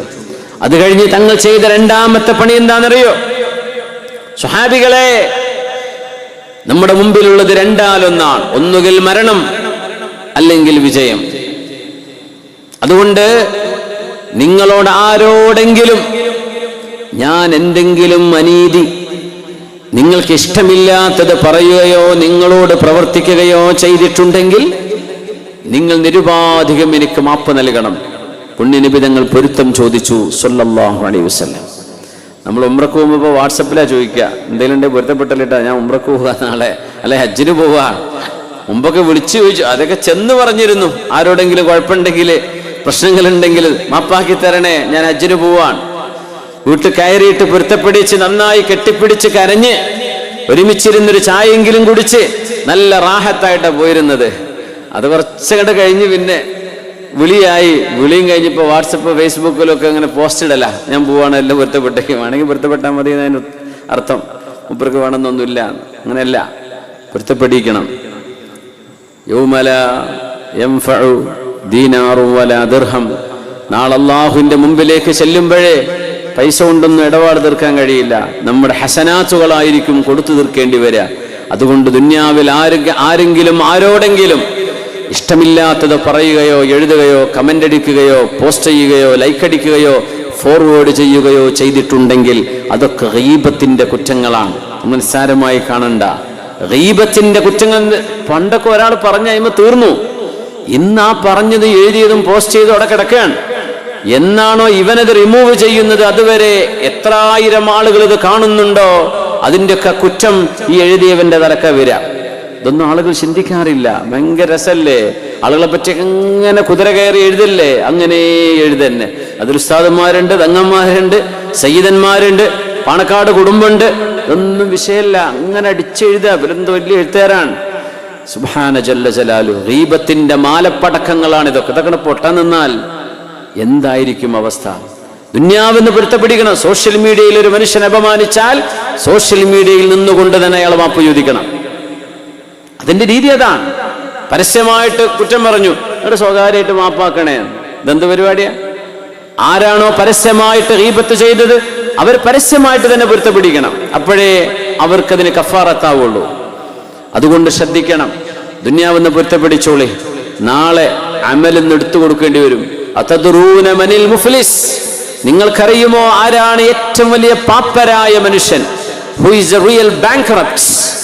ആരാണ് ബാങ്ക്രപ്റ്റ് എന്നറിയോ? ഞങ്ങൾ ചോദിച്ചു. അപ്പോൾ സ്വഹാബികൾ പറയാ, നബിയേ, അൽ മുഫ്ലിസു ഫീനാ മല്ലാ ദീനാറ ലഹു വലാ ദിർഹം. കയ്യിൽ പൈസ ഇല്ലാത്ത ആള്, വലാ മതാ, ഒരു സൗകര്യം ഇല്ലാതെ ജീവിക്കുന്ന പാവപ്പെട്ടവർ, ഇവരാ നബിയെ മിസ്കീന്മാര്. തങ്ങൾ പറഞ്ഞു, അല്ല, അൽ മുഫ്ലിസു മിൻ ഉമ്മത്തി, എന്റെ സമുദായത്തിലെ ഏറ്റവും പാപ്പരായ മനുഷ്യരാരാണെന്നറിയുമോ? മൻ യഅതി യൗമൽ ഖിയാമ, അന്ത്യനാളിലേക്ക് വരുമ്പോൾ ഒരുപാട് നിസ്കാരവും നോമ്പും ഖുർആനും സ്വലാത്തും ദിക്റുകളും മജ്ലിസുൻ നൂറും മൗലിദ് പാരായണവും ഒരുപാട് സൽക്കർമ്മങ്ങളും ചെയ്തു വന്ന ആളുകൾ. പക്ഷേ വളലമ ഹാദാ വശതമ ഹാദാ വഖദഫ ഹാദാ വസഫക ദമ ഹാദാ. ഇയാളെ കുറ്റം പറഞ്ഞു, അയാളെ ഒന്ന് ട്രോളി, ഇയാളൊന്ന് പരിഹസിച്ചു, അയാളൊന്ന് കുറ്റം പറഞ്ഞു, അയാളെ ഗീബത്ത് പറഞ്ഞു, ഇന്നാളെ പരിഹസിച്ചു, ഇന്നാൾക്കെതിരെ തുറന്ന കത്ത് എന്ന് പറഞ്ഞു തുറന്ന പച്ച ഗീബത്ത് ചെയ്തു വിട്ടു. ഇങ്ങനെയൊക്കെ ചെയ്തു കൂട്ടുന്ന, എന്നാൽ ദിക്റിനും സ്വലാത്തിനും വന്നിരുന്ന ആളുകൾ ഗീബത്തും നമീമത്തും ഇവരാരെ പറ്റിയൊക്കെയാണോ പറഞ്ഞു കൂട്ടിയത്, അവര് മുഴുവൻ അള്ളാന്റെ കോടതിയിൽ വന്ന് ചോദിക്കും, റബ്ബേ ഞങ്ങൾക്ക് നീതി വേണം, റബ്ബേ നീതി വേണം. ഞങ്ങളുടെ അഭിമാനം പിച്ചു ചീന്തിയിട്ടുണ്ട്. ഞങ്ങൾക്ക് ഫേസ്ബുക്ക് അക്കൗണ്ട് ഇല്ലാത്തത് കൊണ്ടല്ല, പക്ഷേ പടച്ചോനെ നിന്നെ പേടിച്ചിട്ട് ഞങ്ങൾ അതിന് മറുപടി കൊടുത്തിട്ടില്ല. അവരെഴുതിയിട്ടുണ്ട്, റബ്ബേ എന്റെ അഭിമാനത്തിന് ക്ഷതം വന്നിട്ടുണ്ട്, എനിക്ക് പകരം വേണം. ദുന്യാവിന്ന് പൊരുത്തപ്പിടിക്കാതെ പോയ ആളുകളാ. അള്ള പറയുന്ന കൊടുത്തേക്ക്, നീ 4-5 കൊല്ലം ഉംറ ചെയ്തില്ലേ, ഞാൻ കൊടുത്തേക്ക്, കഴിഞ്ഞു. അടുത്ത ആള് പടച്ചോനെ എന്നെയും പറഞ്ഞിട്ടുണ്ട്. കുറെ സുന്നത്ത് സ്കെച്ചിട്ടില്ലായിരുന്നു, റമളാനിലൊക്കെ കുറെ കരഞ്ഞില്ലേ, 27 രാവിലൊക്കെ ആ തറാവി ഖിയാമുലൊക്കെ കൊടുത്തേക്ക്. ഒരു 25 കൊല്ലത്തെ തറാവി പോയി. യാ അല്ലാഹ്. അടുത്ത ആള് പടച്ചവനെ എന്നെയും കുറ്റം പറഞ്ഞിട്ടുണ്ട്. അടുത്ത ഇങ്ങനെ കൊടുത്ത് സർവ്വ അമലും തീർന്നു. ആളുകൾ ക്യൂ നിൽക്കുകയാണ്. പടച്ചവനെ എന്നെ പറഞ്ഞിട്ടുണ്ട്, എന്നെ ചീത്ത വിളിച്ചിട്ടുണ്ട്, എന്നെ പരിഹസിച്ചിട്ടുണ്ട്. ആ ആളുകൾക്ക് ഇയാളുടെ അക്കൗണ്ടിൽ നിന്ന് എടുത്തു കൊടുക്കാൻ നന്മകളില്ല. ഇപ്പൊ എന്ത് ചെയ്യും? ആ പരാതിക്കാരുടെ തെറ്റുകൾ ഈ മനുഷ്യന്റെ തലയിലേക്ക് എറിയപ്പെടും. അയാളുടെ തിന്മകൾ വാങ്ങിച്ച് നന്മകൾ മുഴുവൻ 0. അവിടെ നിന്നില്ല. താൻ ആരെപ്പറ്റിയൊക്കെ ഗീബത്തും നമീമത്തും പറഞ്ഞോ അവരുടെയൊക്കെ തിന്മകൾ ഇയാളുടെ തലയിലേക്ക് വീഴുകയും എന്നിട്ട് സ്വർഗത്തിലേക്ക് പോകേണ്ടിയിരുന്ന ആ മനുഷ്യൻ നരകത്തിലേക്ക് എറിയപ്പെടും. അത്തരം ആളുകളാണ് എന്റെ ഉമ്മത്തിലെ പാപ്പരായവരെന്ന് മഹാനായ റസൂലുള്ളാഹി സ്വല്ലല്ലാഹു അലൈഹി വസല്ലം. അങ്ങനെ ചില ആളുകൾ ഉണ്ടെന്ന് അതിനർത്ഥം. ദുന്യാവെന്ന് പൊരുത്തപ്പിടിച്ചേക്കണം, ദുന്യാവെന്ന് പൊരുത്തപ്പിടിച്ചേക്ക്. അക്കടപാടുകൾ ഉണ്ടായിരിക്കാം, പക്ഷെ അത് ഗീബത്തും നമീമത്തും പറയാൻ അതിനെന്തില്ല, അവകാശമില്ല. ഗീബത്തും നമീമത്തിന്റെ ലൈസൻസ് അല്ലാതെ ഗീബത്തും നമീമത്തുകൾക്ക് തെറ്റിദ്ധാരണകൾ കാരണമാകാം. തെറ്റിദ്ധരിച്ചു എന്ന് വിചാരിച്ചു എഴുതുകയാണോ? ചില ആളുകളുടെ അഭിമാനം അതിന് അല്ലാഹു വില കൊടുത്തിട്ടില്ലേ? വിശുദ്ധ പെരുന്നാൾ ദിവസം പോലെ, ദുൽഹിജ്ജ 10 അന്നത്തെ പോലെ, മക്കയുടെ പരിശുദ്ധി പോലെ, ഹറമിന്റെ പരിശുദ്ധി പോലെ ഓരോ മനുഷ്യന്റെയും അഭിമാനത്തിന് പരിശുദ്ധിയുണ്ടെന്ന് മഹാനായ റസൂലുള്ളാഹി സ്വല്ലല്ലാഹു അലൈഹി വസല്ലം. അത് കാണുന്നവരോട് മുഴുവനും നാവുകൊണ്ട് പിച്ചുമ്പേയും പറയുന്ന പോലെ ആളുകളെ ഗീബത്ത് പറയാനുള്ളതല്ല. ആരൊക്കെ പറ്റി എന്തൊക്കെ ഓരോ വാക്കുകൾ നമ്മൾ പറഞ്ഞിട്ടുണ്ടോ വേദനിപ്പിക്കുന്നത്, അള്ളാഹിന്റെ മുമ്പിൽ ചെന്ന് കണക്ക് പറഞ്ഞ് നീതി ലഭിക്കുന്ന നാളിൽ അള്ളാഹുവിനോട് നീതി ചോദിച്ച ആളുകൾ വരുമ്പോ നമ്മുടെ കയ്യിൽ നിന്ന് നന്മകൾ എടുത്തു കൊടുക്കേണ്ടി വരും. അള്ളാഹു ആ നേരത്തെ രക്ഷപ്പെടാൻ കഴിയാതെ നമ്മൾ കുടുങ്ങും. ഒരു പിടിക്കയറിന്റെ ഒരു നന്മകൾ മുഴുവൻ ചോർന്നുപോയി. ബാക്കിയുള്ള ആളുകളുടെ തിന്മകൾ നമ്മൾ ഏറ്റെടുക്കേണ്ടി വരുന്ന രംഗം ആലോചിച്ചു നോക്കൂ. അള്ളാഹു ചാല ചിന്തിക്കാനും മനസ്സിലാക്കാനും തൗഫീഖ് തരട്ടെ. ഉമ്മമാരെ, സഹോദരിമാരെ, എൻ്റെ ഉപ്പമാരെ, സഹോദരങ്ങളെ, നാവുകൾ സൂക്ഷിച്ചോളൂ. എഴുതി വിടുമ്പോഴേ, ടൈപ്പ് ചെയ്യുമ്പോഴേ വിരലുകൾ സൂക്ഷിച്ചോളൂ. പറഞ്ഞു പോകുമ്പോഴേ, വോയിസ് വിടുമ്പോഴേ നല്ലോണം ആലോചിച്ചോളൂ. നിങ്ങൾ എന്തിനാണിത് പറയുന്നത്? ആരെ ഉദ്ദേശിച്ചുകൊണ്ടായി പറയുന്നത്? ആരെ വേദനിപ്പിക്കാനാ നിങ്ങൾ പറയുന്നത്? ചെയ്യരുത്. അല്ലാഹു റബ്ബുൽ ഇസ്സത്ത് കാര്യങ്ങൾ മനസ്സിലാക്കാൻ തൗഫീഖ് തരട്ടെ. പുണ്യനബി ഞങ്ങൾ ചോദിക്കുകയാണ്, ബദർ യുദ്ധം നടക്കാൻ പോകുമ്പോ ഞാൻ ആരെയെങ്കിലും വേദനിപ്പിക്കുകയോ ആരോടെങ്കിലും അന്യായമായി ചെയ്യുകയോ എന്തെങ്കിലും പ്രവർത്തിക്കുകയോ ചെയ്തിട്ടുണ്ടെങ്കിൽ നിങ്ങൾ എനിക്ക് മാപ്പ് നൽകണമേ എന്ന് അല്ലാഹുവിന്റെ റസൂല് പറയുന്നു സല്ലല്ലാഹു അലൈഹി വസല്ലം. ലോകത്തിന്റെ ഗുരു, ഈ ഉമ്മത്തിന്റെ നേതാവ് അനുയായികളുടെ മുമ്പിലാ പറഞ്ഞത്, സ്വഹാബത്തിന്റെ മുമ്പിൽ നിങ്ങൾ എനിക്ക് മാപ്പ് നൽകണമേ. അപ്പോഴാണ് സവാദ് ബിൻ ഗസിയ റളിയല്ലാഹു അൻഹു, യാ റസൂലല്ലാഹി ഔജഅതനി, നബിയേ എനിക്ക് അങ്ങ് വേദന ചെയ്തിട്ടുണ്ടല്ലോ, എന്നെ വേദനിപ്പിച്ചിട്ടുണ്ട്. തങ്ങൾ ഞെട്ടിപ്പോയി. സ്വഹാബികളുടെ കണ്ണ് തുറിച്ചു. ആരെ പറ്റിയാണ് ഈ പരാതി പറയുന്നത്? അന്നിഅമത്തുൽ മുഹ്ദാ, അല്ലാഹുവിന്റെ നിഅമത്തായ റഹ്മത്തായ അഷ്റഫുൽ ഖൽഖ് വേദനിപ്പിച്ചു എന്ന് സവാദ് റളിയല്ലാഹു അൻഹു. അത് പക്ഷേ ഒരു ചെറിയ നാടകമായിരുന്നു. സവാദ് റളിയല്ലാഹു അൻഹു വേദനിച്ച് ശരിയാണ്, പക്ഷേ നബി തങ്ങൾക്ക് പൊരുത്തപ്പെട്ട് കൊടുക്കാതിരിക്കാൻ മാത്രമുള്ള വേദനയല്ല അത്. മഹാനവറുകൾ അള്ളാഹുവിന്റെ റസൂലിനോട് പറഞ്ഞ വാക്ക് ബദറിന്റെ യുദ്ധത്തിന്റെ ചരിത്രങ്ങളിൽ ഹദീസുകളിൽ കാണാൻ കഴിയും. വഖദ് ബഅസകല്ലാഹു ബിൽ ഹഖ് വൽ അദ്ലി ഫഅഖിദ്നി, നബിയേ, അള്ളാഹു അങ്ങയെ സത്യപ്രസ്ഥാനവുമായിട്ടല്ലയോ നിയോഗിച്ചത്, അള്ളാഹു അങ്ങയെ നീതിയോടുകൂടെയല്ലേ ലോകത്തേക്ക് പറഞ്ഞയച്ചത്. അതുകൊണ്ട് നബിയെ, എനിക്ക് പ്രതികാരം വേണം, എനിക്ക് നീതി വേണം. നബി തങ്ങൾ എന്ത് ചെയ്തെന്നറിയോ? തങ്ങൾ ബ്രഷ് ചെയ്തുകൊണ്ടിരുന്ന അറാഖിന്റെ കഷ്ണം കൊണ്ട് ഇസ്തവിയ സവാദ്, സവാദെ നേരെ നിൽക്കണമേ എന്ന് പറഞ്ഞ് ആ ചെറിയ മരത്തിന്റെ കമ്പ് കൊണ്ട് വയറിനു തട്ടിയതാണ് സവാദ് റളിയല്ലാഹു അൻഹു എന്നെ വേദനിപ്പിച്ചു എന്ന് പറയുന്നത്. ഹബീബായ നബി തങ്ങൾ പറഞ്ഞു, സവാദേ, നിങ്ങൾ എന്നോട് പ്രതികാരം എടുത്തോളൂ. അപ്പൊ മഹാൻ പറഞ്ഞു, നബിയെ, അങ്ങെന്റെ വയറിന് വേദനിപ്പിച്ചപ്പോൾ എന്റെ വയറ്റത്ത് വസ്ത്രമില്ലായിരുന്നു, അതുകൊണ്ട് അങ്ങയുടെ വയറെനിക്ക് കാണണം, എനിക്ക് വസ്ത്രം ഉയർത്തിത്തരണം. സ്വഹാബികൾ അത്ഭുതപ്പെടുകയാണ്. ബദറിൽ അള്ളാഹുവിന് വേണ്ടി ജീവത്യാഗം ചെയ്യാൻ റെഡിയായി നിൽക്കുന്ന സവാദ് എന്ന സ്വഹാബിക്ക് എങ്ങനെ ഹബീബിനോട് ഇങ്ങനെ പെരുമാറാൻ തോന്നുന്നു? അവർ അത്ഭുതപ്പെടുകയാണ്. അവര് ആശ്ചര്യപരതന്ത്രരായി നിൽക്കുകയാണ്. പുണ്യ നബി സല്ലല്ലാഹു അലൈഹി വസല്ലം തങ്ങൾ അവിടുത്തെ പരിശുദ്ധമായ വയറ് കാണിച്ചു കൊടുത്ത് വസ്ത്രം ഉയർത്തിപ്പിടിച്ചു കാണിച്ചു. എന്നിട്ട് പറഞ്ഞു, ഇസ്തഖിദ്, സവാദേ, പ്രതികാരം എടുത്തോളൂ. സവാദ് റളിയല്ലാഹു അൻഹു ഓടി വന്നു ഫഅതനഖഹു, ഹബീബിനെ കെട്ടിപ്പിടിച്ചു. ഫഖബ്ബല ബത്നഹു, ഹബീബിന്റെ വയറ്റത്ത് തുരുതുരാ ഉമ്മ വെച്ചു. തുരുതുരാ ഉമ്മ വെച്ചുകൊണ്ട് കരയുകയാണ്. മാ ഹമലക അലാ ഹാദാ യാ സവാദ്, സവാദേ, ഇങ്ങനെ ചെയ്യാൻ എന്തേ നിങ്ങളെ പ്രേരിപ്പിച്ചത്? നിങ്ങൾ എന്തിനാ ഇങ്ങനെ പറഞ്ഞത്? എന്നെ വേദനിപ്പിക്കുകയല്ലല്ലോ നിങ്ങൾ ചെയ്തത്. എന്റെ വയറ്റത്ത് ചെന്ന് അവിടെ വെച്ച് ഉമ്മ വെച്ച് പൊട്ടിക്കരയുന്ന സവാദേ, എന്താ നിങ്ങൾ ചെയ്യുന്നത്? അതിന് മറുപടി പറഞ്ഞു സവാദ് ബിൻ ഗസിയ റളിയല്ലാഹു അൻഹു, ബദരിയായ സ്വഹാബിയാണ്. യാ റസൂലല്ലാഹ്, അല്ലാഹുവിന്റെ തിരുദൂതരേ, ഹളറ മാ തറാ, ആയിരക്കണക്കിന് വരുന്ന ഖുറൈശി പടയാളികളെ കണ്ടില്ലയോ നബിയെ? അതിന്റെ മുമ്പിൽ പിടിച്ചു നിൽക്കാൻ പോലും കഴിയാത്ത 313 അങ്ങയുടെ അനുയായികളല്ലയോ ഞങ്ങൾ?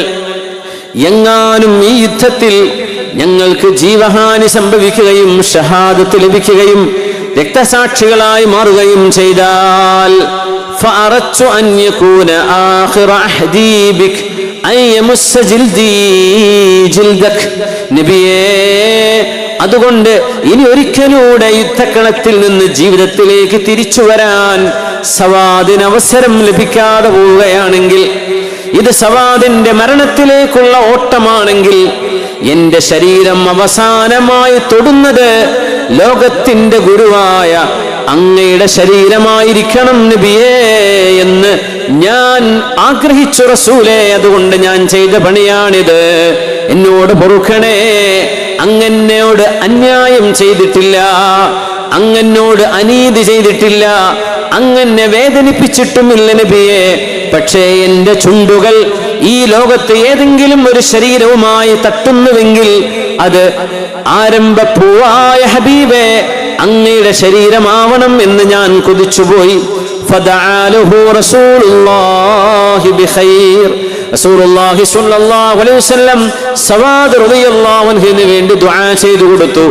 ആ ഒരു പ്രാർത്ഥനയും കൊണ്ട് ഷഹാദത്ത് വരിച്ച സുഹാബിയാണ് ബദറിന്റെ ശുഹദാക്കളിൽപ്പെട്ട സവാദ് ബിൻ ഗസിയ റളിയല്ലാഹു തആല അൻഹു. സാഹചര്യം ഓർക്കണം. നീതി നടപ്പാക്കാൻ വന്ന അഷ്റഫുൽ ഖൽഖ് തങ്ങൾ അങ്ങനെ ഒരു ചോദ്യം ചോദിച്ചു എന്ന് മാത്രമല്ല, ഒരു സുഹാബിക്ക് നബിയോട് പ്രതികാരമെടുക്കണമെന്ന് എന്നൊരാഗ്രഹം തോന്നിയപ്പോ അതിന് ആ സ്വഹാബി പറഞ്ഞ എല്ലാ കണ്ടീഷനും നിരുപാധികം പാലിക്കുകയായിരുന്നു ലോകത്തിന്റെ ഗുരുവായ ഹബീബുനാ റസൂലുള്ളാഹ്. ഇത് നമുക്ക് മാതൃകയാണ്. ലഖദ് കാന ലകും ഫീ റസൂലില്ലാഹി ഉസ്വത്തുൻ ഹസനഹ ലിമൻ കാന യർജുല്ലാഹ വൽ യൗമൽ ആഖിർ വദക്കറല്ലാഹ കസീറാ. അല്ലാഹുവിനെ ധാരാളം ഓർക്കുകയും നാളെ പരലോകത്ത് പടച്ചതമ്പുരാന്റെ കോടതിയിൽ ചെന്ന് അള്ളാഹിന്റെ മുമ്പിൽ നിൽക്കേണ്ടി വരുമെന്ന ബോധമുള്ള മുഴുവൻ ആളുകൾക്കും അള്ളാഹുവിന്റെ റസൂൽ ചെയ്തത് മാതൃകയാണ്, ഹബീബ് ഉസ്വത്താണ്, റോൾ മോഡലാണ് എന്ന് പരിശുദ്ധമായ ഖുർആൻ. അതുകൊണ്ട് ആരോടെങ്കിലും അറിഞ്ഞുകൊണ്ടോ അറിയാതെയോ നമ്മുടെ വാക്കുകളിലൂടെ ആരെയെങ്കിലും വേദനിപ്പിച്ചിട്ടുണ്ടെങ്കിൽ, ആരുടെയെങ്കിലും കണ്ണുനീർ പൊഴിക്കാൻ നമ്മുടെ വാക്കുകൾ കാരണമായിട്ടുണ്ടെങ്കിൽ, അറിഞ്ഞിട്ട് നമ്മുടെ ബോധ്യത്തോടുകൂടെ ഒരാളെ വിഷമിപ്പിക്കാൻ വേണ്ടി ചെയ്തത്, നമ്മൾ അറിയാതെ പറഞ്ഞു പോയത്, അതിൽ വേദനിച്ചു പോകുന്നത് അള്ളാഹുവിനോട് പൊറുക്കലിനെ ചോദിക്കാം. നേരെ മറിച്ച് ഇന്റൻഷനലി നമ്മൾ ബോധ്യത്തോടുകൂടെ ആരെങ്കിലും ഡിസ്റ്റർബ് ചെയ്യാനോ ഹാം ചെയ്യാനോ അവരെ ഏതെങ്കിലും രീതിയിൽ ഹേർട്ട് ചെയ്യാനോ ഉദ്ദേശിച്ച് നമ്മൾ പറഞ്ഞു പോയിട്ടുണ്ടെങ്കിൽ മരണത്തിന് മുമ്പ് അവരോട് പറഞ്ഞ് പൊരുത്തപ്പെടിക്കണേ, മരണത്തിന് മുമ്പ് അവരോട് പറഞ്ഞ് പൊരുത്തപ്പെടിക്കണമേ, എങ്കിലേ അള്ളാഹു നാളെ പൊരുത്തപ്പെട്ടു തരികയുള്ളൂ. ഇസ്ലാം നീതിയാണ്, ഇസ്ലാം നന്മയുടെ പക്ഷത്താണ് നിൽക്കുന്നത്, നീതിയുടെ പക്ഷത്താണ് നിൽക്കുന്നത്. ഉമർ ബിൻ ഖത്താബ് റളിയല്ലാഹു തആല അൻഹു മഹാനവറുകളുടെ മുമ്പിലേക്ക് മഹാനായ സുഹാബി ഫൈറൂസ് ദൈലമി റളിയല്ലാഹു അൻഹു ഉമർ റളിയല്ലാഹു അൻഹുവിന്റെ വീട്ടിലേക്ക് കയറാൻ വേണ്ടി അവിടെ തിക്കും തിരക്കും കൂടുന്ന നേരം സാഹമഹു ഫതൻ മിൻ ഖുറൈശ്. ഫൈറൂസ് ദൈലമി ഉമർ റളിയല്ലാഹു അൻഹുവിന്റെ വീട്ടിലേക്ക് കയറാൻ ഊഴം കാത്തിരിക്കുമ്പോ ഒരു ഖുറൈശി ചെറുപ്പക്കാരൻ വന്ന് അവിടെ തിക്കും തിരക്കും കൂടി. ആ തിക്കും തിരക്കുമായപ്പോ ഫൈറൂസ് ദൈലമി റളിയല്ലാഹു അൻഹുവിന് ദേഷ്യം വന്നു. ഫറഫഅ ഫൈറൂസ് യദഹു വളറബഹു അലാ അൻഫി. ഫൈറൂസ് ദൈലമി തങ്ങൾക്ക് ദേഷ്യം വന്നു. ആ തിക്കും തിരക്കും കൂടിയ മനുഷ്യന്റെ മുഖത്ത് മൂക്കിനൊരു അടിയടിച്ചു ഫൈറൂസ് ദൈലമി റളിയല്ലാഹു അൻഹു. ആ ചെറുപ്പക്കാരൻ നേരെ ഓടി ഉമർ തങ്ങളുടെ മുമ്പിലേക്ക്. മൂക്കിൽ നിന്ന് ചോര ഒലിച്ചുകൊണ്ടിരിക്കുന്നുണ്ട്. ഉമർ തങ്ങളോട് പറഞ്ഞു, ഉമറേ അമീറുൽ മുഅ്മിനീനെ, എന്റെ മുഖത്തടിച്ചു ഫൈറൂസ് ദൈലമി, എനിക്ക് നീതി വേണം. കഅബാലയത്തിന്റെ അരികത്ത് സാന്ദർഭികമായിട്ട് പറയട്ടെ, പരിശുദ്ധമായ ഹജറുൽ അസ്വദിനെ മുത്തുമണക്കൽ സുന്നത്താണ്, അല്ലേ? പുണ്യനിബിധങ്ങൾ ചെയ്തതാണ്. അവിടുത്തെ പരിശുദ്ധമായ ശരീരം ഏതെങ്കിലും ഒരു വസ്തുവിനോട് ചേർന്ന് നിൽക്കുന്നത് നമുക്ക് ഇന്ന് ലോകത്ത് ലഭ്യമാണെങ്കിൽ അത്യപൂർവമായ തങ്ങളുടെ സ്പർശമേറ്റതിൽ കിടക്കുന്നത് ഒന്ന് ഹജറുൽ അസ്വദാണ്.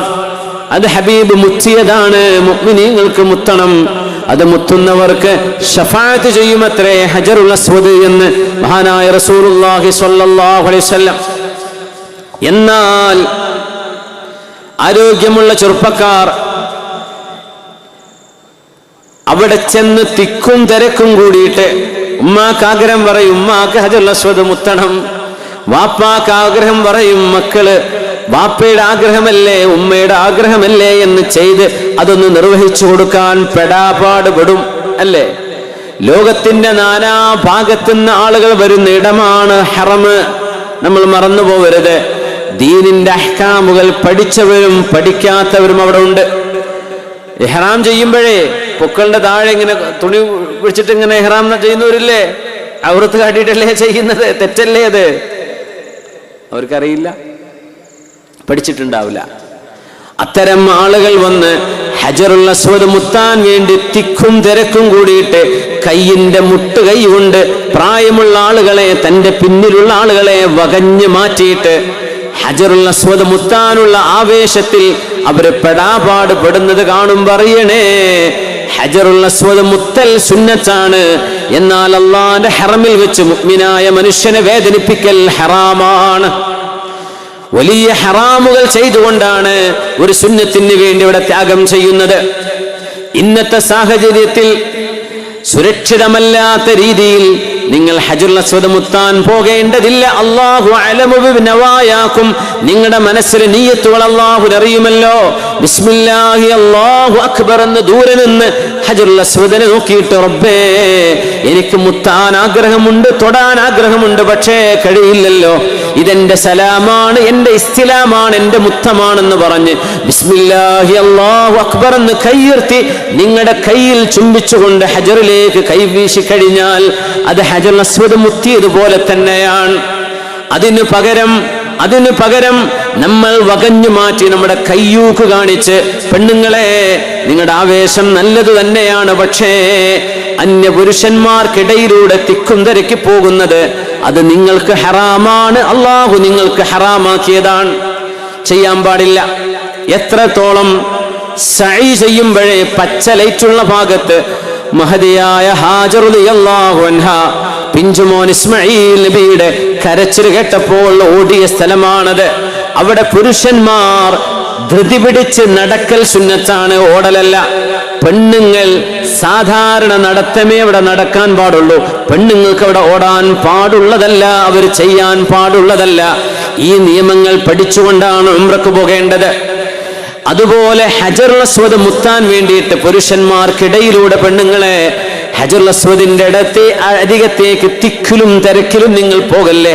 നിങ്ങൾ ഉദ്ദേശിക്കുന്ന പ്രതിഫലത്തേക്കാൾ വലിയ കുറ്റമായിരിക്കും അതിലൂടെ വന്നു ചേരുക. പുരുഷന്മാർ, ചെറുപ്പക്കാർ, നിങ്ങൾക്ക് ആരോഗ്യമുണ്ടായിരിക്കാം, ഹൈറ്റും വെയിറ്റും ഉണ്ട് എന്ന് വിചാരിച്ച് വൃദ്ധരായ പാവപ്പെട്ട മിസ്കീന്മാരായ ദുർബലരായ ആളുകളെ വകഞ്ഞു മാറ്റി കൈകൊണ്ട് മുട്ടുകൈകൊണ്ട് കുത്തി പരിക്കേൽപ്പിച്ചിട്ട് എന്ത് മുത്തലാണ് നിങ്ങൾ ചെയ്യുന്നത്? അഷ്റഫുൽ ഖൽഖല്ലേ പറഞ്ഞത്, ഒരു മുഅ്മിനായ മനുഷ്യനെ വേദനിപ്പിക്കൽ അല്ലാഹുവിന്റെ വിഷമമാണ്. കഅബാലയത്തിന്റെ കല്ലുകളെക്കാളും മുഅ്മിനായ മനുഷ്യൻ അല്ലാഹു ബഹുമാനം കൊടുത്തു. അതുകൊണ്ട് നിങ്ങൾ അത്തരം ദുൽമ ചെയ്തുകൊണ്ട് ചെയ്യേണ്ടതില്ലാതെ സന്ദർഭവും സാഹചര്യവും ഒത്തുകിട്ടുകയാണെങ്കിൽ ചെയ്തേക്കണേ.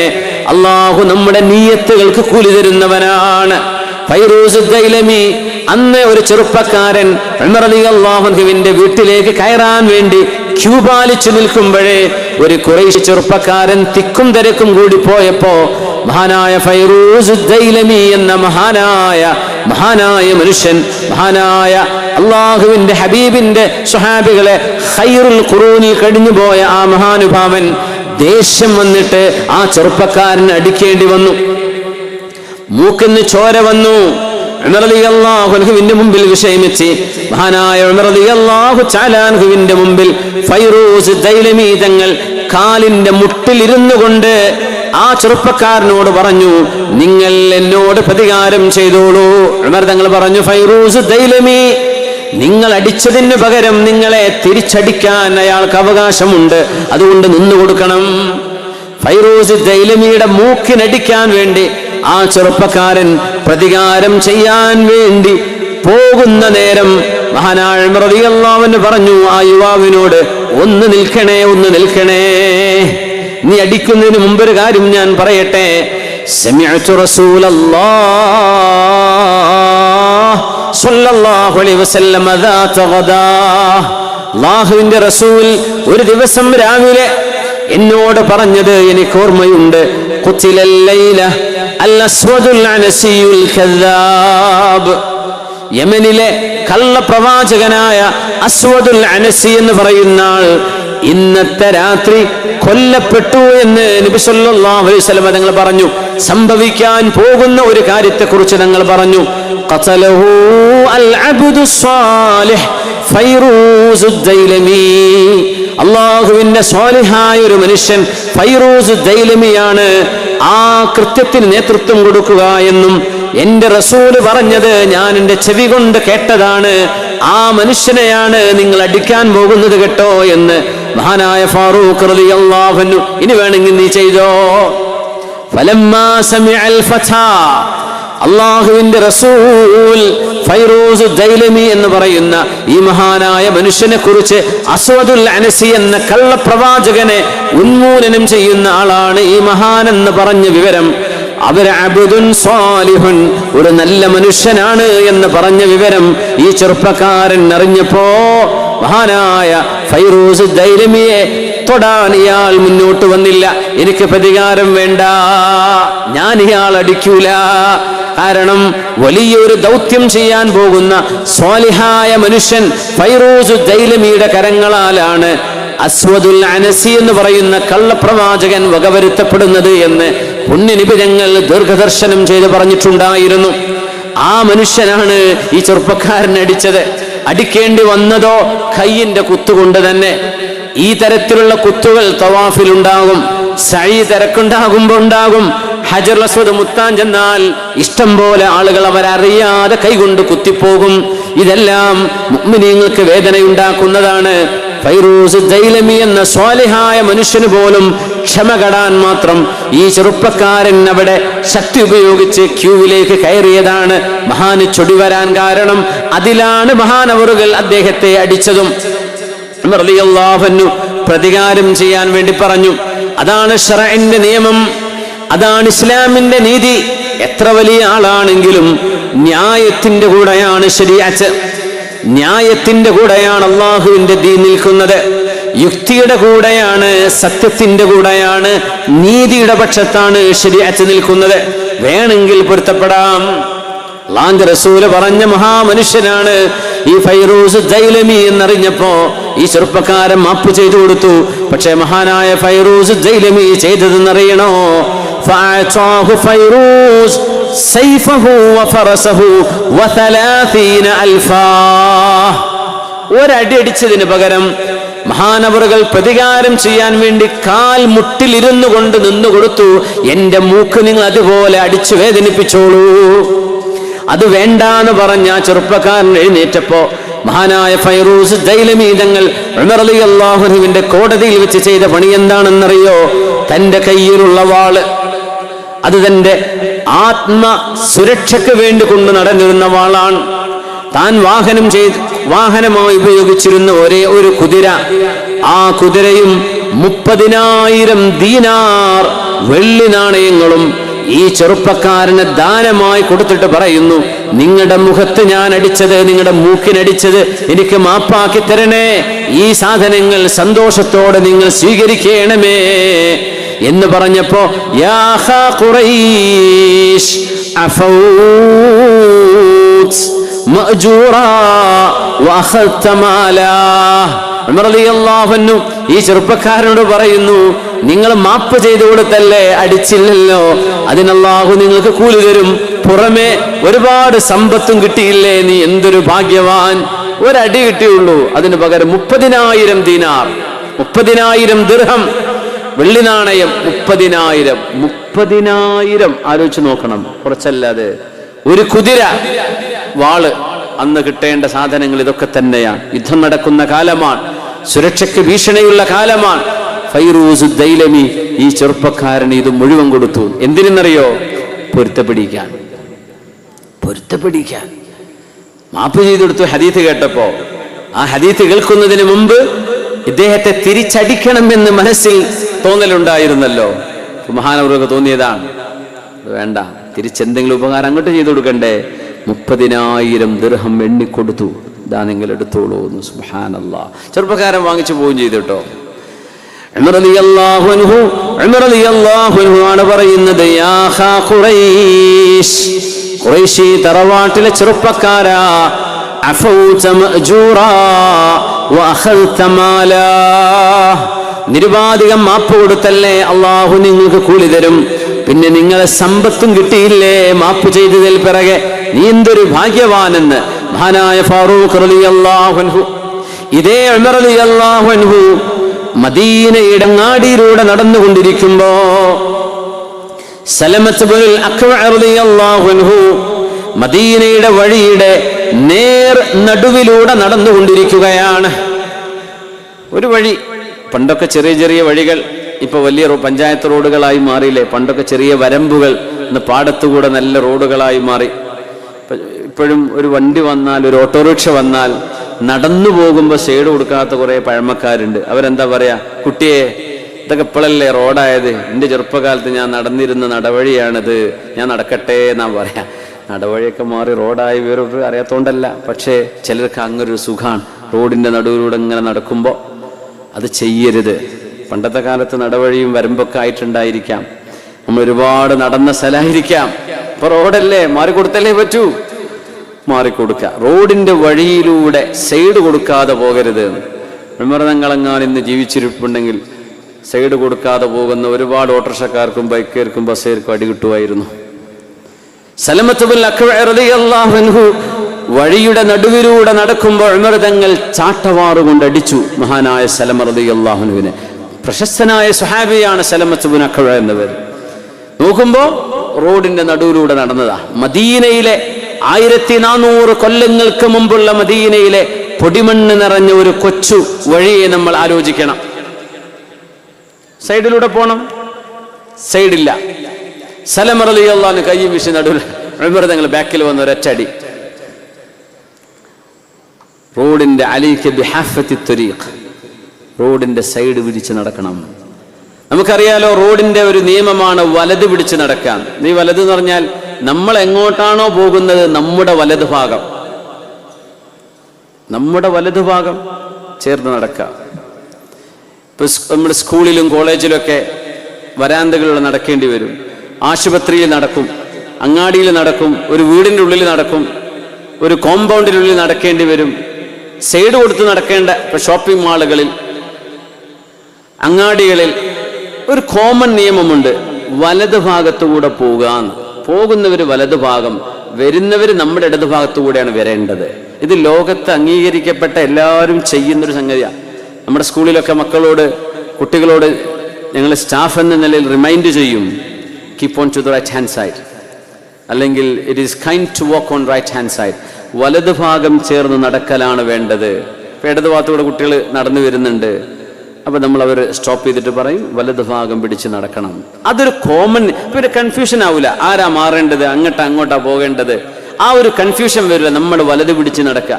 നിബിതങ്ങൾക്ക് വലത് പിടിച്ച് നടക്കുന്ന തങ്ങൾക്ക് ഇഷ്ടമായിരുന്നു സല്ലല്ലാഹു അലൈഹി വസല്ലം. കാന യുഹിബ്ബു തയാമുന ഫീ ശഅനിഹി കുല്ലി, എല്ലാറ്റിലും നിബിതങ്ങൾക്ക് അത് ഇഷ്ടമായിരുന്നു.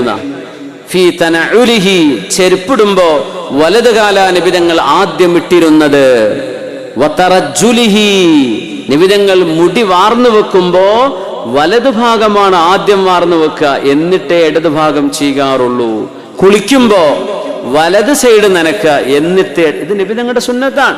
മുഅ്മിനീങ്ങൾക്ക് അത് മാതൃകയാണ്. എന്ന പോലെ നടക്കുകയാണെങ്കിലും വലതു ഭാഗം ചേർന്ന് നടക്കുക. അതങ്ങ് പ്രാക്ടിക്കലി ചെയ്ത് കഴിഞ്ഞാലേ വലിയ കൺഫ്യൂഷൻ ഒഴിവാകും. കോണി ഇറങ്ങി വരുമ്പോൾ, കയറി പോകുമ്പോൾ എപ്പോഴും ശ്രദ്ധിക്കുക, നമ്മൾ വലത് ഭാഗത്താവുക, പോകുന്നവർ വലത് ഭാഗം ചേർന്ന് പോവുക. ആ വരുന്നവരോ അവരുടെ വലത് ഭാഗം, അപ്പൊ നമുക്ക് ഇടതായിരിക്കും, പക്ഷെ അവർക്കത് വലത് ഭാഗമാണ്. ഇതൊരു കോമൺ നിയമമാണ്. നമ്മുടെ നാട്ടിലൊന്നും ഇപ്പൊ അങ്ങനെ ഒരു ബുദ്ധിമുട്ടുകളൊന്നും വരുന്നില്ല, ഒക്കെ ഓപ്പൺ സ്പേസുകളാണ്, അതുകൊണ്ട് നമ്മൾ ശ്രദ്ധിക്കാറില്ല എന്ന് മാത്രം. പക്ഷേ അതൊരു നല്ല ചര്യയാണ്, നമുക്ക് സ്വീകരിക്കാവുന്നതാണ്. അങ്ങനെ കുറേ നല്ല കാര്യങ്ങൾ ഉണ്ടാവുമല്ലോ. നമ്മുടെ പള്ളിക്കാടുകളെ സംബന്ധിച്ചൊക്കെ നമ്മൾ പറയാം, പള്ളിക്കാടൊക്കെ നമ്മൾ കണ്ട ഭയങ്കര പേടിയാവുന്ന ഒന്നും ഉണ്ടായിട്ടില്ല. ആ മരങ്ങളൊക്കെ പാടിങ്ങനെ കാട് പൊന്ത കൂടിയിട്ട് അവിടെ നിന്ന് സിയാറത്തിന് ചെന്ന് ദ്വാരക്കാൻ ചെല്ലാൻ പേടിയായിരിക്കും. പാമ്പുണ്ടാവോ പടച്ചോനെ, അവിടെ വല്ലതും കാലിൻ്റെ അടിയിൽ നിന്ന് എണീറ്റ് പോകുമോ. എൻ്റെ ഒരു സുഹൃത്ത് ഇവിടെ ഉണ്ടോയെന്നറിയില്ല, ഒരു ഹുദവി സുഹൃത്ത്, അദ്ദേഹം നിസ്കരിക്കാൻ വേണ്ടി വരുമ്പോൾ, ഒതുകൊടുത്ത് വരുമ്പോൾ ഒന്ന് കാലിൽ എന്തോന്ന് കാലിന് ചുറ്റിയും തോന്നിയതാ. 8-10 കൊല്ലമായിട്ട് ആ പാവത്തിന് ഭയങ്കര പേടിയാ, പാമ്പുണ്ടോ. ഇപ്പം നമ്മുടെയൊക്കെ പള്ളിക്കാടുകളിലൊക്കെ നമ്മുടെ മഹല്ല് ജമാഅത്തൊക്കെ ഒന്ന് റാഹത്തിലൊന്ന് ഇറങ്ങിയിട്ട് നമ്മുടെ മറവ് ചെയ്യപ്പെട്ട് കിടക്കുന്ന നമ്മുടെ വല്യമ്മമാർ, നമ്മുടെ മാതാപിതാക്കൾ, നമുക്ക് വേണ്ടപ്പെട്ടവർ, ആ ഖബറൊക്കെ ഒന്ന് വ്യക്തമായി വെളിച്ചത്തിൽ കാണത്തക്ക വിധം കാടും പൊന്തകളൊക്കെ ഒന്ന് ഒഴിവാക്കി വൃത്തിയിൽ ആ മയ്യത്തുകൾക്ക് ഇസ്തിഗ്ഫാറിന് കിട്ടേണ്ട ചെടികളൊക്കെ അവിടെ നിർത്തിയിട്ട് തന്നെ, എന്നാൽ വലിയ വലിയ കാടുകളൊക്കെ ഒന്ന് മുറിച്ച് വൃത്തിയാക്കിയിട്ട് പള്ളിക്കാട് കാണുമ്പോൾ ഒന്ന് കയറി ചെന്നവർക്ക് വേണ്ടി ദുആ ചെയ്യാൻ തോന്നത്തക്ക വിധം ഒന്ന് വൃത്തിയാക്കലൊക്കെ നല്ലതാണ്. വല്ലാണ്ടങ്ങ് കാട് പിടിച്ച് പേടിപ്പിക്കുന്നൊരവസ്ഥയിൽ ഒന്നും ഉണ്ടായിട്ടില്ല. പേടിച്ചാലും ഇല്ലെങ്കിലും പോകേണ്ട സ്ഥലം അത് തന്നെയാ. പക്ഷെ അവിടെ കിടക്കുന്നവർക്കൊന്ന് സിയാറത്ത് ചെയ്യാൻ പേടിയില്ലാണ്ട് പോകണ്ടേ? അതിനുള്ള സൗകര്യമെങ്കിലും പറ്റുന്ന രീതിയിൽ നമ്മുടെ പള്ളി കമ്മിറ്റികളൊക്കെ ഒന്ന് ശ്രദ്ധിക്കണമെന്ന് സാന്ദർഭികമായിട്ട് ഉണർത്തുകയാണ്. ചരിത്രത്തിലേക്ക് തിരിച്ചു വരാം. സലമത്ത് ഇബ്നുൽ അക്വഅ റളിയല്ലാഹു അൻഹു മദീനയുടെ അങ്ങാടിയുടെ മധ്യത്തിലൂടെ നടക്കുമ്പോഴാ ഉമർ റളിയല്ലാഹു അൻഹു ബാക്കിൽ നിന്ന് ചാട്ടവാറ് കൊണ്ട് റെഡിയടിച്ചത്. ഉമർ തങ്ങൾ എന്ന ഖലീഫയാണ്. ഉമർ തങ്ങൾക്ക് അങ്ങനെ ചില പരിപാടിയുണ്ട്. മാർക്കറ്റിൽ പോയി നിൽക്കും. ഉമർ ഇറച്ചി വിൽക്കുന്ന മദീനയിലെ മാർക്കറ്റിൽ ഉമർ റളിയല്ലാഹു അൻഹു ഇടക്ക് പോകാറുണ്ട്. ഉമർ തങ്ങൾ ഖലീഫയാണ്, ഫുഡ് ഇൻസ്പെക്ടറാണ്. ഉമർ തങ്ങൾ ഇങ്ങനെ നോക്കും, ആരൊക്കെ എന്ന് ഇറച്ചി വാങ്ങി പോകുന്നത്. ഇന്ന് ഇറച്ചി വാങ്ങിയ ആള് നാളെ ഇറച്ചി വാങ്ങാൻ വന്നാൽ കൊടുക്കുവടി, പോയിക്കോ, പച്ചക്കറി തിന്നാ മതി, ഡെയിലി ഇറച്ചി തിന്നണ്ട. എന്നിട്ട് ഉമർ തങ്ങൾ പറയും, മാംസത്തിന് ഒരു ലഹരിയുണ്ട്, മദ്യത്തിന്റെ ലഹരി പോലെ. അതങ്ങ് തിന്നാൻ തുടങ്ങിയാൽ എന്നും മാംസം കിട്ടേണ്ടി വരും ചോറിറങ്ങണമെങ്കിൽ. അത് പറ്റൂല. ഉമർ തങ്ങൾ എന്നും മാംസം കഴിക്കരുത്, അതിനൊക്കെ ഒരു ചിട്ട വേണം. മഹാനാവറുകൾ 2 ദിവസം തുടർച്ചയായി മാംസം വാങ്ങുന്നവരെ അടിച്ചുകൊണ്ട് ഓടിക്കാറുണ്ടായിരുന്നു ഫാറൂഖ് റളിയല്ലാഹു അൻഹു. ഉമർ തങ്ങൾ ഭയങ്കര അത്ഭുതമാണ്. തങ്ങൾ പറഞ്ഞില്ലേ, എനിക്ക് ശേഷം ഒരു പ്രവാചകൻ വരുമെങ്കിൽ അത് ഉമറാൻ റളിയല്ലാഹു അൻഹു, പക്ഷേ ലാ നബിയ്യ ബഅദി, എന്റെ ശേഷം വേറെ നബിയില്ല. ഭയങ്കര ഹിക്മത്തുകളാണ്. സലമത്ത് ഇബ്നുൽ അക്വഅ റളിയല്ലാഹു അൻഹു മെല്ലെ അടിച്ചതാണ്. എന്നിട്ട് പറഞ്ഞു, ജാനിബ് ത്വരീഖ്, വഴിയുടെ ഒരു ഭാഗത്തേക്ക് ചേർന്നിട്ട് നടക്ക്, സെന്ററിലൂടെ പോകല്ലേ, സൈഡ് കൊടുക്കണം എന്നാ പറഞ്ഞതിന്റെ അർത്ഥം. എത്രയോ ആളുകൾ നമ്മുടെ റോഡുകളിലൂടെ പോകുമ്പോൾ ഹോസ്പിറ്റലിലേക്ക് പോകേണ്ടവരുണ്ടാവും. എയർപോർട്ടിലെത്തി പാസ്പോർട്ട് മറന്നുവെച്ചത് തിരിച്ചു കൊണ്ടുപോകാൻ പോകുന്നവരുണ്ടായിരിക്കാം. എന്തൊക്കെ തിരക്ക് പിടിച്ച ആൾക്കാർ അപ്പം ഉണ്ടാവും ഓരോരുത്തർ. ഞാനിപ്പോൾ ടാക്സ് അടിച്ചിട്ട് തന്നെയല്ലേ പോണത്, ഞാനും അവന്റെ കാര്യത്തിൽ ഇന്ത്യയിലെ റോഡ്. സംഭവം ശരിയാണ്. ഒന്ന് ഓരം ചേർന്ന് കൊടുത്താൽ എത്ര ഹൈറാൻ. പ്രത്യേകിച്ച് ബസ്സുകൾക്ക് എന്താ അറിയോ, കാറുകൾ ബസ്സുകൾക്ക് സൈഡ് കൊടുക്കുക. അത് ലോകത്ത് എല്ലാ നഗരങ്ങളിലും ഉള്ളൊരു നിയമമാണ്. ബസ്സുകളുടെ ബാക്കിൽ സ്റ്റിക്കർ ഉണ്ടാകും, അവർ ഓവർടേക്ക് ചെയ്യുന്നിടത്ത് ഒരു ഗ്രീൻ, അവർ ഓവർടേക്ക് ചെയ്യാൻ അനുവദിക്കണം. നിങ്ങൾ എന്ത് ചെയ്യണം, കാർ ഒന്ന് ബാക്കിൽ നിന്ന്. എന്ത് കാരണം എന്നറിയോ, നിങ്ങളുടെ കാറിൽ നിങ്ങളോ ഒരാളോ 2 ആളോ 4 ആളൊക്കെ ഒരു കാറിൽ കാണൂ, ഒരു ബസ്സിൽ 40 ആളുണ്ടാകും. ആ 40 ആളുകൾക്ക് നിങ്ങൾ മുൻഗണന കൊടുക്കണം. കാരണം അതിൽ ആളുകൾ ഏറെയുണ്ട്. നിങ്ങൾ 2 ആളല്ലേ ഉള്ളൂ. സൗകര്യമുണ്ടെങ്കിൽ പോയിക്കോ. അല്ലെങ്കിൽ ഒരു ബസ്സിനെ അല്ലെങ്കിൽ ഒരു ട്രാമിനെ, ഒരു കൂട്ടമായ ആളുകൾ യാത്ര ചെയ്യുന്ന ഒരു സംവിധാനത്തെ നിങ്ങൾ ബ്ലോക്ക് ചെയ്യരുത്. ഇതൊരു കോമൺ നിയമമാണ്. നമ്മുടെ നാടുകളിൽ മാത്രമേ ഈ സ്വീപ്പാക്കലുള്ളൂ. അത് ബസ്സുകാരും മനസ്സിലാക്കണം. അവരെ കാണും തിരക്കിൽ പോകേണ്ട അർജന്റ് കേസ് വരുമ്പോൾ ബസ്സുകൾ എന്ത് ചെയ്യണം, അവർക്ക് പറ്റുന്നിടങ്ങളിൽ അവരും സൈഡ് കൊടുക്കണം. അല്ലേ, ഒരാളെ ഇറക്കാണ്, നടു റോട്ടിൽ നിർത്തിയിട്ട് പോവുക. ഇതൊക്കെ ഉമർ തങ്ങൾ ഉണ്ടെങ്കിൽ എത്ര അടി കിട്ടും. ചെയ്യരുത്. അലൈക്കും ബിജാനിബി ത്വരീഖ്, വഴിയുടെ ഓരത്തേക്ക് മാറി നിൽക്കണം. നിങ്ങൾ സൈഡ് ചെയ്യാൻ ആളിറക്കുകയാണ്. ബസ്സിൽ ഓട്ടോറിക്ഷകളുണ്ട്, ബൈക്കുകളുണ്ട്. നമ്മൾ ആലോചിക്കണം, നമ്മുടെ റോഡുകൾ വളരെ പരിമിതമാണ്. നമ്മുടെ നാടുത്തെ ഈ റോഡുകൾ കണ്ട നമ്മൾ ലോകത്തെവിടെയും ഇങ്ങനെ ഒരു സാമർഥ്യമുള്ള ഡ്രൈവർമാർ, കേരളത്തിലെ ഡ്രൈവർമാർക്ക് ഇന്റർനാഷണൽ ലൈസൻസ് കൊടുക്കണം എന്നാണ് നമ്മൾ പറയാം. വേറെ എവിടെ ഓടിക്കാനും വലിയ പണിയില്ല. നമ്മുടെ ഈ വളഞ്ഞു പൊളഞ്ഞ ഈ തലങ്ങും വിലങ്ങും ലക്കുലകാനും ഇല്ലാണ്ട് വരുന്ന റോഡിലൂടെയൊക്കെ തട്ടാതെ മുട്ടാതെ ഒരു മനുഷ്യന് വണ്ടി ഓടിക്കുന്നുണ്ടെങ്കിൽ ആണുങ്ങളെ കൊണ്ട് തന്നെ പറ്റുന്നില്ല. ഇപ്പൊ പെണ്ണുങ്ങൾ ഇറങ്ങാൻ തുടങ്ങി. അതുകൊണ്ട് ഈ റോഡുകളിലെ നിയമങ്ങൾ നമ്മൾ പാലിച്ചേ പറ്റൂ. ഇതെല്ലാവരുടെയും നന്മക്ക് നിർബന്ധമാണ്. ഇതൊക്കെ ശരീഅത്തിന്റെ ഭാഗമാണ്.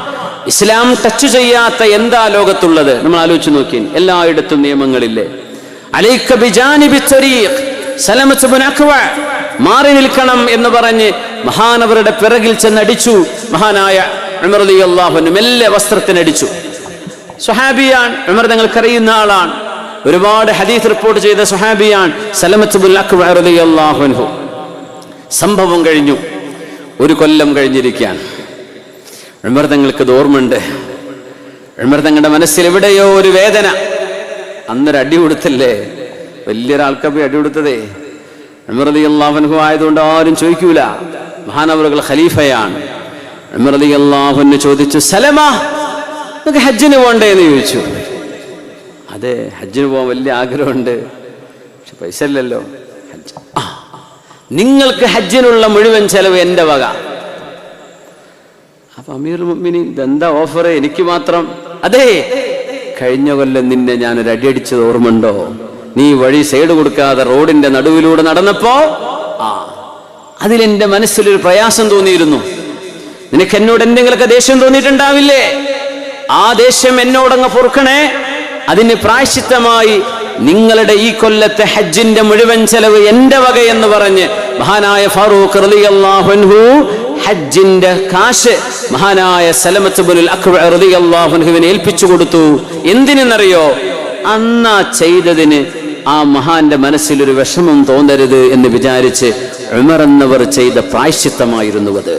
സുബ്ഹാനല്ലാഹ്. റളിയല്ലാഹു അൻക യാ ഉമർ. ഉമറേ ലഖദ് അത്അബതൽ ഖുലഫാഅ മിൻ ബഅദിക്.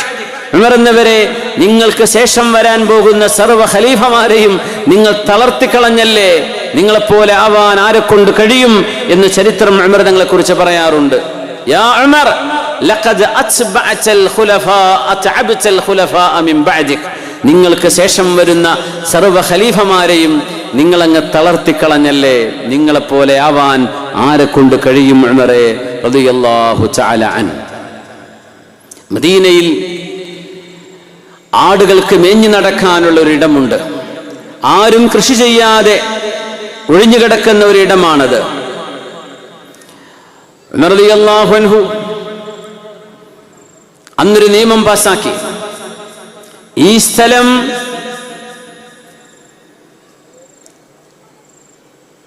റബ്ബുസ്സുരൈമ വൽ ഗുനൈമ, കുറച്ച് ഒട്ടകങ്ങളും കുറച്ചാടുകളുമുള്ള കർഷകരുണ്ട് മദീനയിൽ. അവർക്ക് ആടുകളെ മേക്കാനുള്ള സ്ഥലമായി ഉമർ റളിയല്ലാഹു അൻഹു പ്രഖ്യാപിച്ചു.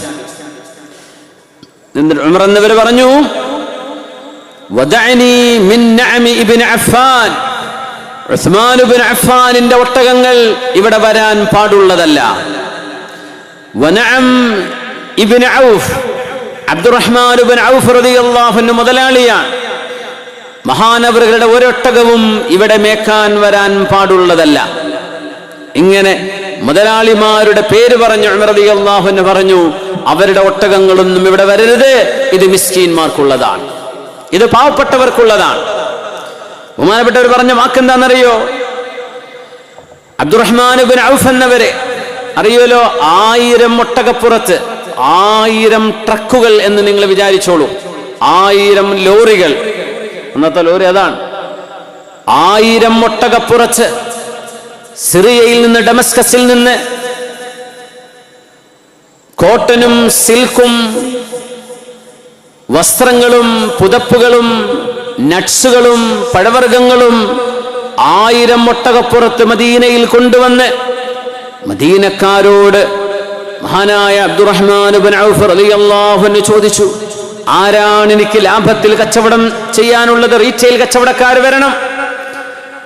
ബഹുമാനപ്പെട്ടവർ ഹോൾസെയിൽ കച്ചവടക്കാരനാ. ഹോൾസെയിൽ എന്തല്ല, റോഡ് സൈഡ് അല്ല, ഹോൾസെയിൽ എന്ന് അതിനെ പറയേണ്ടത്. നമ്മളെ പഴമക്കാരെങ്കിലും അറിയാതെ എങ്ങനെ റോഡ് സൈഡ് എന്ന് പറയാം. റോഡ് സൈഡ് കച്ചവടം വേറെ, റോഡിൽ നിന്ന് വെക്കണത്. ഇത് ഹോൾസെയിലാണ്, മുഴുവനായി മൊത്ത കച്ചവടക്കാർ. അവരിൽ നിന്ന് ആര് വാങ്ങിക്കണം? റീറ്റെയിൽ കച്ചവടക്കാർ വാങ്ങിക്കും, ചെറുകിട കച്ചവടക്കാര്. മഹാനായ അബ്ദുറഹ്മാൻ ഇബ്നു ഔഫ് എന്നവർ ചോദിച്ചു, ആരാണ് വാങ്ങിക്കാനുള്ളത്? അപ്പൊ മദീനയിലെ റീറ്റെയിലുകാർ മുഴുവൻ വന്നു. അവര് പറഞ്ഞു, 1 ദിർഹമിന് 1 ലാഭമായിട്ട് ഞങ്ങൾ എടുക്കാം.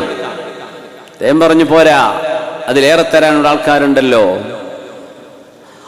1-ന് 2 ദിർഹം തരാം. പോരാ, എനിക്കതിലേറെ തരാൻ ആളുണ്ട്. 1-ന് 3 തരാം. മഹാൻ പറഞ്ഞു, പോരാ, എനിക്ക് ഏറെ തരാൻ ആളുണ്ട്. അപ്പൊ പറഞ്ഞു, ഞങ്ങൾ മദീനക്കാരായ കച്ചവടക്കാർ 1 ദിർഹമിന് 3 എണ്ണം തരാന്ന് പറഞ്ഞിട്ട് അതിന്റെ മീതെ നിങ്ങൾക്ക് ലാഭം തരാൻ പറ്റുന്ന ആരാണ്, ഏത് ശുജായിയാണ് മദീനയിലുള്ളത്? ഞങ്ങൾക്കൊന്നറിയണം. مثل الذين ينفقون أموالهم في سبيل الله كمثل حبة أنبتت 7 سنابل في كل سنبلة 100 حبة والله يضاعف لمن يشاء ഒന്നിന് 700 തരാമെന്ന് അള്ളാഹു എന്നോട് വാഗ്ദാനം ചെയ്തിരിക്കുന്നു. 700-ൽ അതിൽ ലിമിറ്റഡ് അല്ല, 700-നപ്പുറം 700-നെ 1400 അതിനെ 2800 70,000 ഉയർത്താൻ അള്ളാഹു കഴിയുന്നവനാണ്.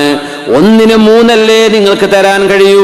അള്ളാഹു എനിക്ക് 1-ന് 700 തരാമെന്ന് പറഞ്ഞിട്ടുണ്ട് എന്ന് പറഞ്ഞ് 1000 ഒട്ടകപ്പുറത്തുള്ള സാധനങ്ങൾ മുഴുവനും മദീനക്കാരായ പാവപ്പെട്ടവർക്ക് ദാനമാണ്, ദാനമാണ്, ദാനമാണ് എന്ന് പ്രഖ്യാപിച്ച സ്വഹാബിയാണ് സ്വർഗത്തിലേക്ക് പോകുന്ന 10 പേരിൽ നിബിതങ്ങൾ പേരെടുത്തു പറഞ്ഞ അബ്ദുറഹ്മാൻ ഇബ്നു ഔഫ് റളിയല്ലാഹു അൻഹു. എന്താ ഈമാനൊക്കെ റബ്ബേ, നമ്മൾ കൊടുക്കും അങ്ങനെയൊക്കെ?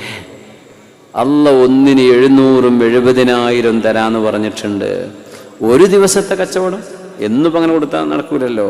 ഒരു ദിവസത്തെ ലാഭം അള്ളാഹുവിന്, ഒരു ദിവസത്തെ ലാഭം നമ്മുടെ പാലിയേറ്റീവ് കെയറിന്, ഒരു ദിവസത്തെ നമ്മുടെ കച്ചവടത്തിന്റെ ലാഭം, ഒരു ദിവസത്തെ നമ്മുടെ വേദന നമ്മുടെ ട്രോമ കെയറിന്, നമ്മുടെ കൂക്കൂത്ത് യുവജന കൂട്ടായ്മയുടെ ജീവകാരുണ്യ പ്രവർത്തനങ്ങൾക്ക് ഒരു ദിവസത്തെ ശമ്പളം, ഒരു ദിവസത്തെ നമ്മുടെ വരുമാനം.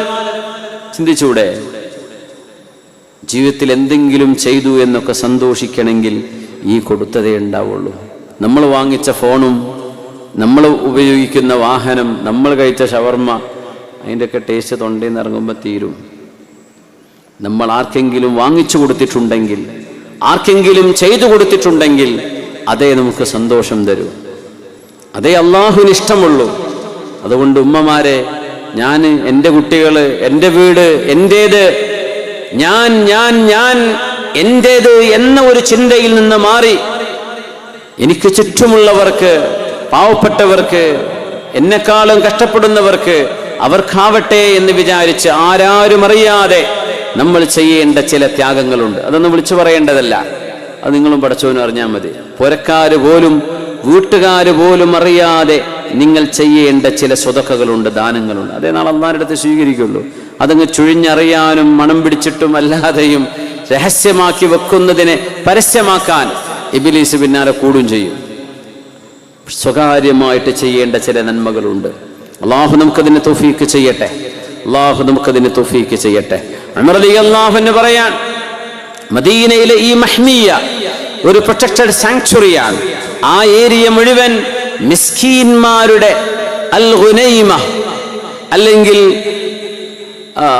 സ്വരീമ, സ്വരീമ എന്ന് പറഞ്ഞാൽ കുറഞ്ഞ ഒട്ടകളുള്ളവര്, ഗുനൈമ കുറച്ച് ആടുകളുള്ള ആളുകൾ, അവരുടെ ആടുകൾക്ക് മാത്രമുള്ളതാണ്.